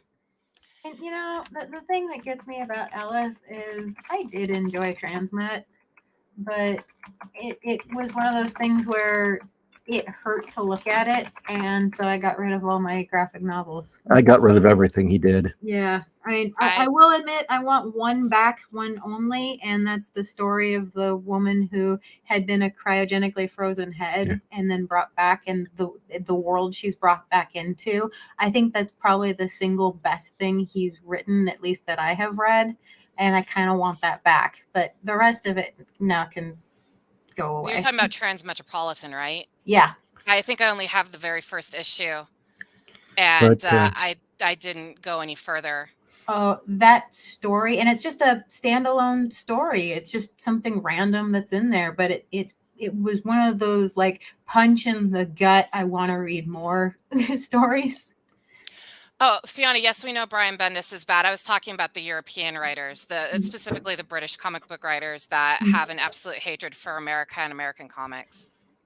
Like, why couldn't they have been like the French? The French writers and artists actually did a damn good job because they focused on the future and they focused on outer space. Mm-hmm. What's it? Valerian and Lorelei is really good. I highly recommend that. I also read the original Barbarella run. They even have the small snippet that the movie is based on. I got to read that with the Atmos and everything. It was really cool, and the art is gorgeous. I love French comics, and I think, didn't you say Marini? Even though he's Italian, drew for French comics. Actually, Enrico Marini is French. Oh, he is? I thought he's got an Italian name. Yeah, but he's French, and yeah, my fucking god! Actually, he did a wonderful Batman story too. So, I bet. Which I have, because of course, like it is my duty to collect everything that man has done. I really need to get his Rome series. You'll have to show that Batman to me when I come and visit in a couple of months. Will do, most definitely. Right. You need to see this. If just the art. Yeah. Seriously, it is just amazing. Utterly amazing. No, I remember I'd never seen his art before until you guys showed it to me, and I was like, oh dang, this reminds me. Some of his art reminds me of the 1920s and 30s. How do I put it? Futuristic Art Deco, like Flash Gordon and Prince of Valiant. That type of art, where the comic book strips were actually art. Mm-hmm. And he hand paints every page. Okay, that's awesome. I love it when they actually paint. They don't just ink it; they paint it. Yeah, he uses watercolors, and on his Instagram channel, he will film himself painting the pages. Although I gotta show you raptors. I've actually been looking for raptors for you because you need to read it, and I'm sorry it's out of print and I can't afford $100 a book. So, but it is so good. It's okay. Don't worry about it. You guys shouldn't have to keep buying me books. Just send me links. Like I said, I bought the Durham Red Bitch tonight, and that comes next weekend. Nice. Well, Undead Quinn, you can be glad to know that the only characters I'm deconstructing are the new woke characters. In fact, this is more a reconstruction of the heroes, in my opinion. It is about heroism and what it really is. Bringing them back up. And by the way, you know how at the beginning of the story I have that conversation where Bridget just tears Superion a new one about, well, look, why don't you just kill Luthor? Kill him. This guy's just going to keep raising hell. He's never going to stop. He's right over there right now. Just kill him. Right? And that's kind of been the lifelong answer or question, right? They always debate when does it become his Superman's fault, right? If we know that Luthor's right over there causing mischief, why doesn't he just go over there and stomp him? Yeah, right there in plain sight. And that's often been the beginning statement of the always the deconstruction of Superman, right? Mm-hmm. It's usually the starting point for the deconstruction of Superman in that argument. No, that was Alan Moore, right? He's the one that did the deconstruction. Yeah, god damn that guy. Ugh. So I actually, in that argument where Bridget O'Shea is like, well, why don't you just kill him? Seriously, you choose to obey the law. You don't have to. No one can make you do anything. And you're letting this guy terrorize us. Stop him, right? So I'll read the back and forth because you haven't heard this part, okay? All right. So, put an end to this madness. Bridget slammed her fist down against the inch-thick bulletproof glass with a resounding thud. Fly over there and kill him now. Please, Miss O'Shea.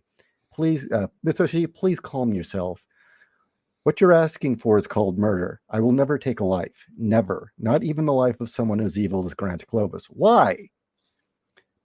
I'm not God, Miss O'Shea. Even I have to obey the law. No, you choose to obey the law. If you're going to play policeman, you also have to accept that you're jury and judge, and you're choosing to allow Globus to terrorize us.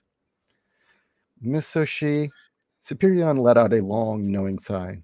Perhaps if I were the smartest man in the world, I would have an answer to all of your questions. But you're not the first to say these things, and you won't be the last. But a man much wiser than me once said, it was fortunate that I was the one gifted with these powers, that if a more complicated man with ambitions and longings and ideas about how the world should be, if that man were to have my power, humanity would have no choice to become slaves to his will. As for myself, the best I can say is I can only be who I am. There's the answer. All right. No, that I think you actually did read that one to me. Oh, okay. Because that sounds familiar. Because they have several good conversations that are the same way. That are just kind of arguing the ethics of these heroes. Yeah. So I like the fact that, Superion is just incorruptible, period. And he knows that people are evil, but he's not a god. That's something else I like. He has no ego whatsoever. Right. And the man, this is what I really like, is you have taken the old school golden age superheroes and just kind of all put them together, and you're getting the incorruptible good superheroes that everybody started out with as a template, and we've been missing for like 40 fucking years at this point. It's been 40 years since we've had a superhero that is actually an incorruptible good person that will go save the kitty out of the tree.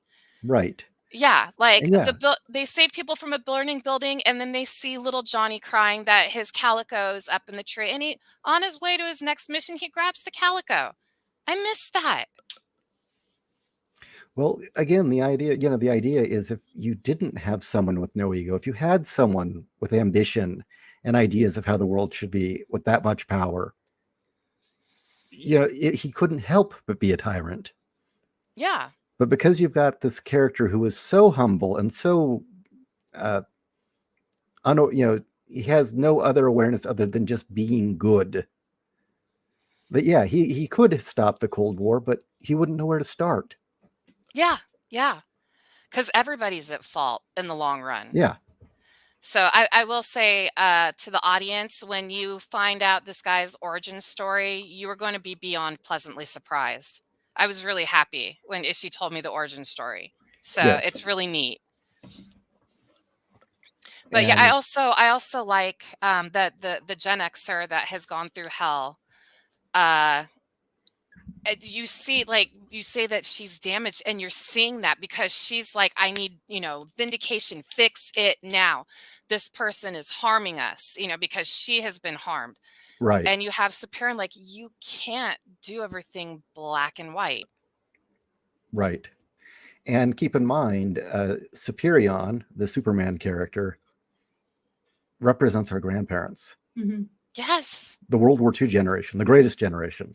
That's who he represents, that era of ethics. Him, Sparta, and Adam Fist. And Adam Fist is like Wildcat, essentially.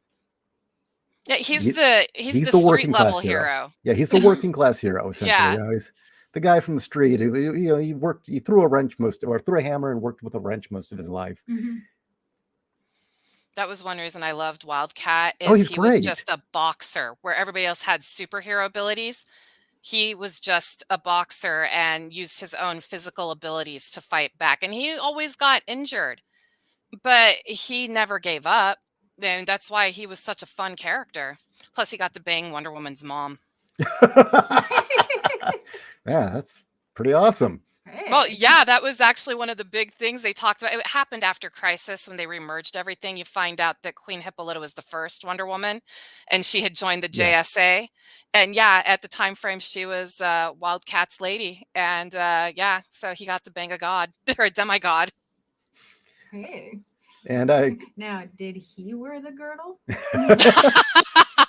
Oh, I'm sure he did. I bet you he had no problem being tied up with that lasso of truth at all. Well, no. Hippolyta's supposed to have Ares's girdle of strength. Well, That's not in the DC version. Oh, true. No. It depends, because I have read stories where they It bring depends. It depends. Sometimes it's from Aphrodite. Yeah, that's true. Because but yeah. I do like it. And everybody's pointing out Wildcat trained a lot of superheroes. He actually trained Black Canary, who I think is one of the best DC superheroes to come out. And I was really sad what they've done to her recently. Well, they've just fucked them all. Well, she's black now because she's Black Canary. She's got to be black. Actually, they just put out the new stuff that's coming out for the new year for DC Comics, and she's white again. Yeah, they changed her back. I think even the fans that have been around for a long time said that can't fly. The thing with Black Canary is she's a character where, because of her outfit, people misunderstand her. Yeah. They want to think that she's kind of a sex kitten. It's like, no, that's not it at all. It actually, especially because we've been watching so much MMA, and honestly, women's bare knuckle boxing is fucking hot. Yeah. It's like, okay, I get her outfit now. So well, you know what else I like about her? She had a superpower and she lost it, and she became an even better superhero after she lost it. She's one of the greatest martial artists in the world. Mm-hmm. Okay, so is there going to be a Batman analog? Am I going to use the Batman archetype? In this setting, no. Thank you. No. Thank you. Batman is played out today like Wolverine was in the 90s. Yeah. There is not going to be a Batman in this setting because, no. Just not gonna. Just no, don't do it. Actually, I'd say the closest is the fact that you're having Hunter Rose. If I can work that in. Hunter Rose is a better Bruce Wayne, sorry. That, and I'm still trying to I agree. fully figure out where I take Bridget O'Shea once she develops abilities, what exactly she becomes. Because that's still kind of a gray area for me. I liked some of your suggestions. There's still a lot of room you can work with her. I mean, But part you've of it, only just begun. but yeah, part of it is her having to come to terms and realize that why Superion is the way he is and why the world needs him. Accept it. Yeah. No, yeah, we talked about that. Yeah. I really do like that they're opposites, but they balance each other. Mhm. That's one of the best things too. Instead of her being like the ones that are rebelling, like, oh, everything needs to change. It's like, no, okay, I have to grow and learn too, but maybe I can update you on the world today, so you're not stuck back in the 1920s and 30s. I do think I need some sort of Harley Quinn type archetype. As long as she gets a beat down, I'm okay Yeah, with well, it. of course. Of course. Yeah. I'm not sure what I'd call her, though, like maybe Daddy's Girl or something. Yes, no, that's it. That's perfect. Oh, you like Daddy's Girl? Daddy's Or you can Girl's call her the good. codependent. The codependent. Well, no, that would be acknowledging it. Little Yeah. darling. Little darling. I like that one too. Little darling. Well, one of the Yes. things I'm going to play with is that the millennial creators, I was watching interviews with the creators, the millennials that are making the Marvel and DC characters now.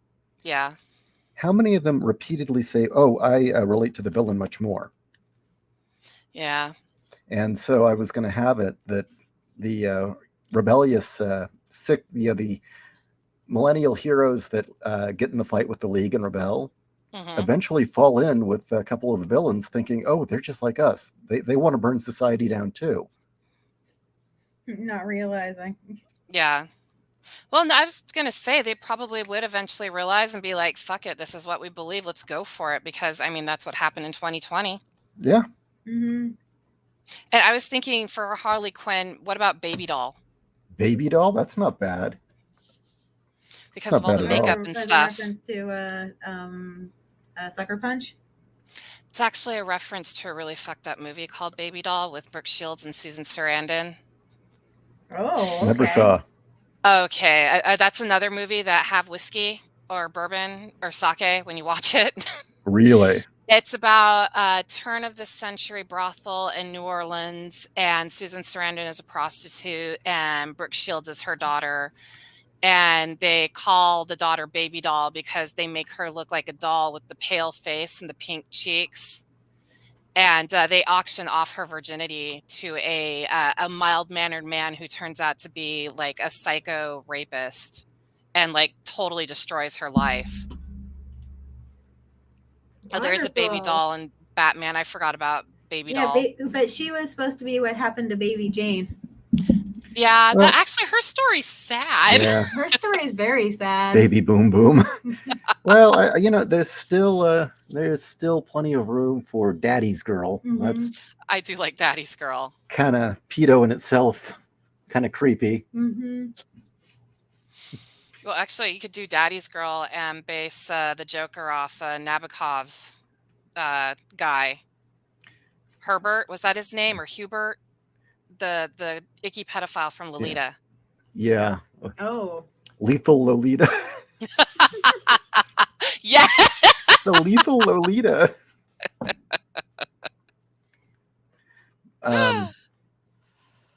Actually, since it's introduced in the very first chapter, Mm-hmm. so it's not really a secret. The Superion bonded with the symbiote. That is the source of its power. Same with Superia, and it affects people a little differently with each one. So, just another little window in. Mm-hmm. Okay, somebody has a question here. Neostar says, I showed you to some of the supervillains I worked on. They are a group of costume villains called the Skull Gang that fight Riser Man. Oh, Oh, he's missing. I should show you. I should show you. Okay. Yeah, I was confused. So I'm like, oh no, he wants to show you what he's working on. Okay, I want to Yeah. see. But yeah, I didn't get to do Bombshell, but I think this is going to fill kind of a similar need. Bombshell's a different type of character, but this is covering a lot of the same ground, and I think it's a little more direct. I mean, when the lecture scene is cleaned up, I want to share that. And I think you're able to get the message across better in this story because you're doing it from multiple angles. Yeah, which I've never done before. No, I think you're doing great so far.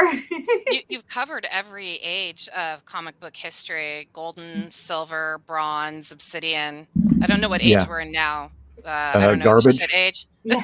Dumpster Rainbow. fire. Rainbow dumpster fire. Cow patty.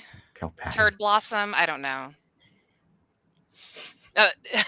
Hey, do you see Fiona says you should say another character should be called the deconstructionist? I would, but the World Equity Partnership, their master plan isn't a great reset. It's the great deconstruction. I mean, that's society really on must the be nose. First deconstruct. We must first deconstruct society before we can rebuild it. Mm-hmm. No, that's it. Oh, Manchester Black. Why does that sound familiar? Oh, Manchester Black from DC, Superman. Okay. He's a newer villain who I think was created by Warren Ellis. I'm not sure. You guys can correct me on that. That was the one about what's so funny about peace, love, and understanding, I think. Yeah. Like he tries to prove why it's okay to like beat up people and kill, and like, Yeah. you know, Superman should be the same way. Yeah, another like postmodern, I don't know. James Gunn wants Manchester Black to be the new villain in his new Superman movie, which immediately made me go, no, thank you. By the way, I know this has nothing to do with what we're talking about, but let me tell you, I may change her name, but right now, Electro Woman, the hippie, I had so much fun writing that character. Well, I like when she said that Thunderhead called her Moonbeam. Because they would change their names to Moonbeam. I do like the fact, though, that you had her with Farrah Fawcett hair. I was like, I saw her. I could actually picture her in my mind's eye being about 50, 60 years old with beautiful, thick, like Farrah Fawcett silver waves and wearing the like 1970s what was it, the Legion of Superheroes leotard. Yeah, you know, like what's her name, Saturn Girl, and how they had the bright outfits. I saw it right there. I saw blue eyes and blonde hair, and she's very pretty. She'd look like what Farrah Fawcett looked like if she hadn't passed away. Exactly. So, right, and then I imagined flowers in her hair. Just the okay, boomer. We don't give a shit about your nostalgia. It's like, that's no way to talk to a lady. I can take care of myself. That's what I like too. Oh my gosh. It's like she shooting herself in the foot. She's getting yelled at, and first she tries to defend, and then she gets yelled at by the intersectionalist. And then somebody stands up for her, and then she gets mad at the person who stands up for her. It's like, are you a fucking idiot? Well, yeah, kind of. Yeah. She really is a hippie. Yeah. And of course it was Adam Fist who stands up for her, who is the Wildcat type character from the 50s. There's no way to talk to a lady. The guy that's still a gentleman. All right. Well, I'm going to call it a night because we've been on for 2.5 hours. And for most of the night, 30 to 35 of you have found this interesting. So thank you for joining us. Kind of a window into what we've been up to, or what I've been up to. Yeah. I will say that this story, this one specific story, which doesn't quite have a name yet, Kat may get a co-writing credit if she keeps it up. The amount of input she's been giving to this story, and considering it's a commentary on comics and what's happened to our art as well as our society, it kind of makes sense that an editor would co-write it. Actually, yeah. Because Kat, you're editing and working in the comic book industry as an editor. Holy crap! Yes. Yeah, Give her she's co-writing brought in a credit. lot of the insight too. Well, no, this is what it is. Well, it was my idea to have Sparta punch the girl. Yeah, that whole thing with near the end where Sparta, punches the intersectionalist and like breaks her wrist Yeah. and says, you deserve spanking. Dad needs to set his house in order. That was all Kat. Kat wrote that. It wouldn't have even occurred to me. Oh, Kat, I just saw your text and I hurt. Yeah, I saw that, and I'm like, this is a pain I have to share. What? Oh, Yeah, you let me show. never heard didn't about see the it. Hellfire Gala? He The didn't X-Men see it. Hellfire Gala? The same Yeah. person who did the Hellfire Gala is the one that wrote X-Men Green. Yeah. Oh God. This is a graphic novel of the Hellfire Gala. It's like it's not contained to just one issue. It's These sick fucks side with the villains.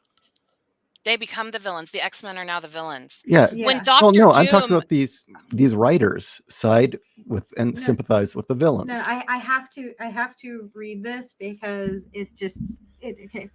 Don your dazzling dresses and tailored tuxedos. It's time for the second annual Hellfire Gala, and the highlights will be the election of a new team of X-Men. But can Emma Frost hold everything together when a shocking revelation threatens to derail her big night? Meanwhile, a nefarious party crasher leads to a high-stakes mission for Wolverine and Spider-Man. Plus, Cannonball and Sunspot lead their fellow runners up from last year's X-Men election on a secret mission in aid of Shi'ar Empire. Online exclusive Hellfire Gala stories in print for the first time, and a gallery of variant covers featuring this year's hottest looks from the gala. okay, I'm going on a rant now, guys, before we're done because okay, here we go. They did the Hellfire Gala last year. They actually focused more on the fucking fashions that they created for the X-Men than the actual story. This is the same story where they brought all the superheroes and all the supervillains from around the Marvel Universe to their little fucking party and basically said, us mutants, we now rule the solar system. We have taken over Mars and we have terraformed it for mutants. And Storm is the regent of the solar system, and only all ambassadors from other alien species can only go through us. This was amazing, and I think they really had some cognitive dissonance with this. They had Dr. Doom go up to Reed Richards and Captain America and say, we have a problem, trying to make the Avengers and the Fantastic Four look bad. I was like, no, you actually had Dr. Doom realize, holy shit, we have a problem, and actually go to the good guys and be like, I'm not going to fuck you over. We need to work together now. The mutants, the X-Men, and the Mutant High Council rule the solar system. They are in control of planet Earth. The X-Men are the villains now. The fact they're coming out with a second Hellfire Gala means they still, as usual, are like, oh, look at the new fashions. Like Emma Frost changes her fucking outfit 4 times throughout the whole story. It's fucking preposterous. It is. But it really is. The X-Men are the villains of the Marvel Universe right now. And they don't see it. Everybody else sees it. Why do you think the friggin' book has dropped? So bad. These guys right here who were oppressed have become the oppressors. They've become everything Magneto didn't want to be, but now Magneto's totally down with being oppressor again. Says everything about the writers, doesn't it? Yes. And the fact that they're focusing on fucking fashion in an X-Men comic book. I don't care. The only time I remember where they actually did fashion, it was kind of cool, was when they designed Jean Grey's dress for the wedding, because that was a huge friggin' event in comics. I remember that had been, decades in the making? Just like they did it for Lois Lane. They brought in a fashion designer when Superman and Lois Lane finally got married in the 90s. That was cool, okay? But focusing an entire storyline just so you can bring in that's what this is. They literally are focusing a storyline, which is the Hellfire Gala, to bring in their friends who are quote unquote fashion designers. Guys, go online and look at the atrocious designs that these Tumblr fashion designers came up with for the X-Men. Especially look up Iceman and Rachel Gray. It really is awful. It's truly awful. I mean, Iceman's, I was like, yeah, that's on the nose there, guys.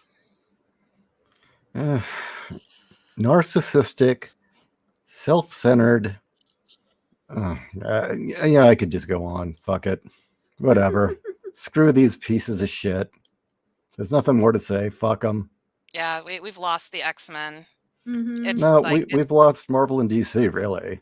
oh yeah, and Image while you're at it, because Yeah. some good indie stuff came out of Image, especially after the main 7 left. Well, Because Witchblade came out of there, and so did Fathom, and The Darkness came out and of then Image. they went off to do their own companies. But yeah, just how would I put it? Just point blank, narcissistic, self-centered sociopaths. Yeah. That's who's writing this shit. Okay, Who- people have actually gone and looked up the Iceman that I told you about. Look at the chat. It is Yeah, isn't awful. It's awful. It's truly awful. Gay. Yeah, exactly. Like, come on, people. Doom does not wear a corsage. You've seen what Iceman looks like, right? Oh yeah, show him. I've seen. You've seen, okay. That. If you need a millennial creator that won't make your eyes roll out of your skull, you can always talk to me. Well, keep producing work, man. Just keep making more stuff. That's all I can say. Mhm. Get it out there. Yeah, just the narcissism. There's no creativity. It's literally narcissism because It's not dead, guys. You can go down into the links right now and get all of my books. I am an American. R.I.P. mainstream American comics. Oh, yeah, Is absolutely. I think what they're Dead. saying. Like Marvel and DC are dead. Absolutely. They've overplayed their hand. They have destroyed all their characters. Any new characters they came out with are just, there's no words to explain the awfulness. Garbage?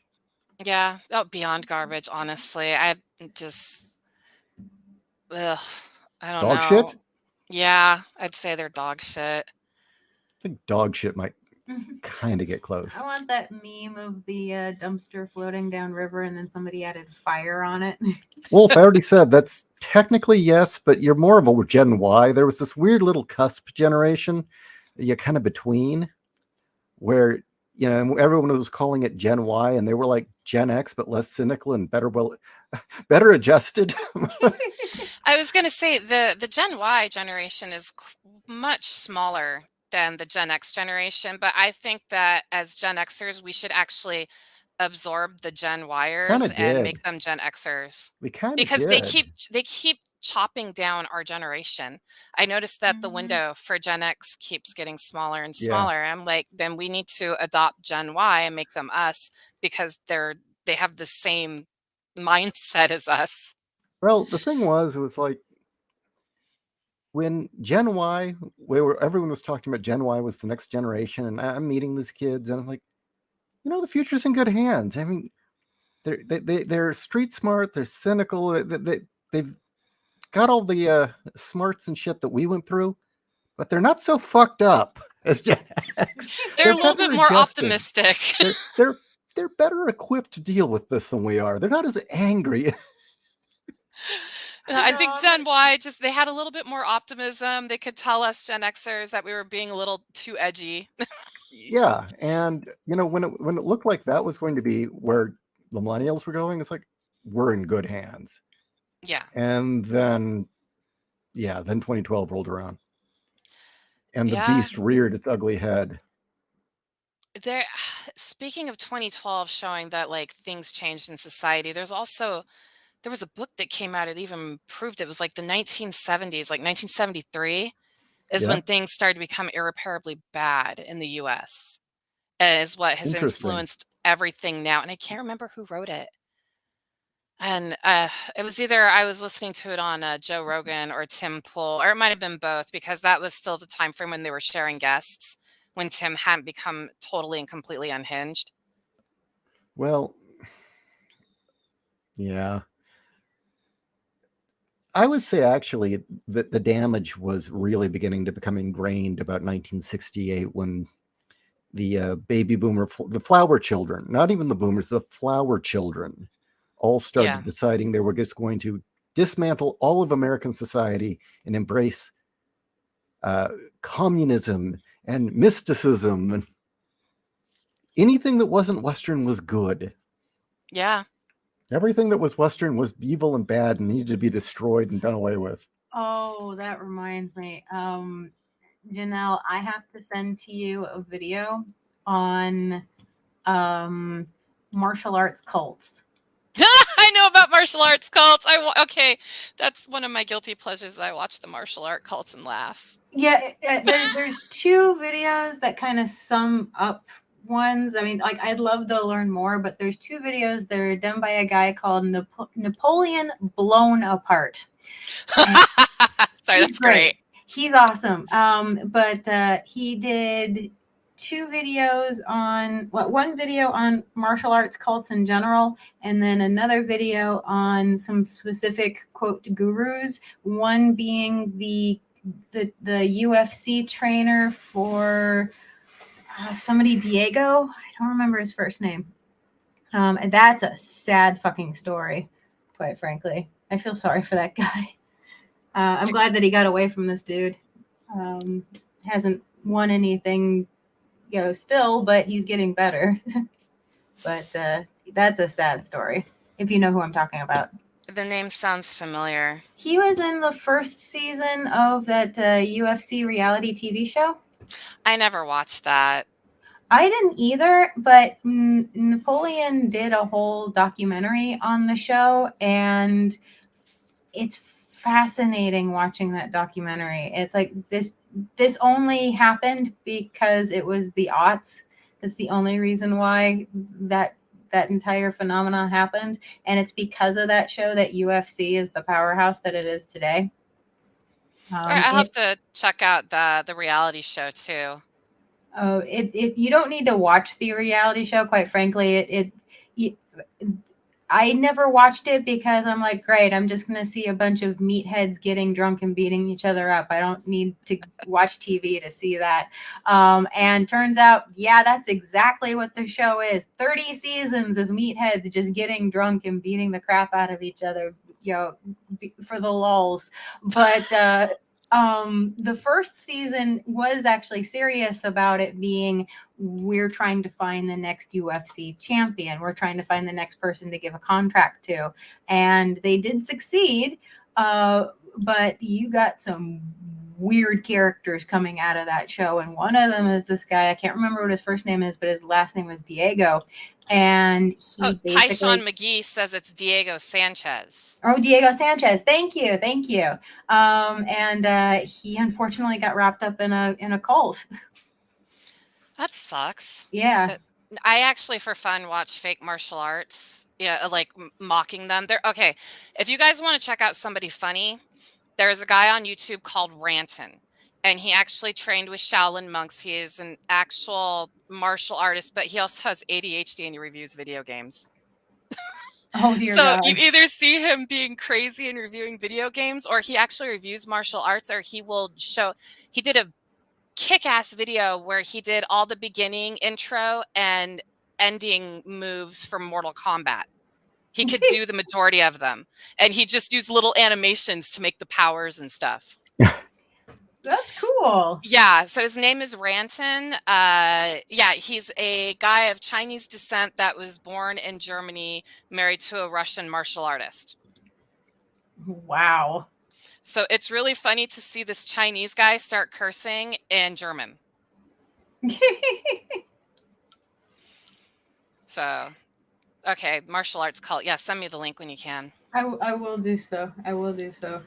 All right, well, let's end this. Good night, everyone. Thank you for joining, and fuck Marvel and DC. Tomorrow. We'll see you tomorrow. We'll see you guys tomorrow.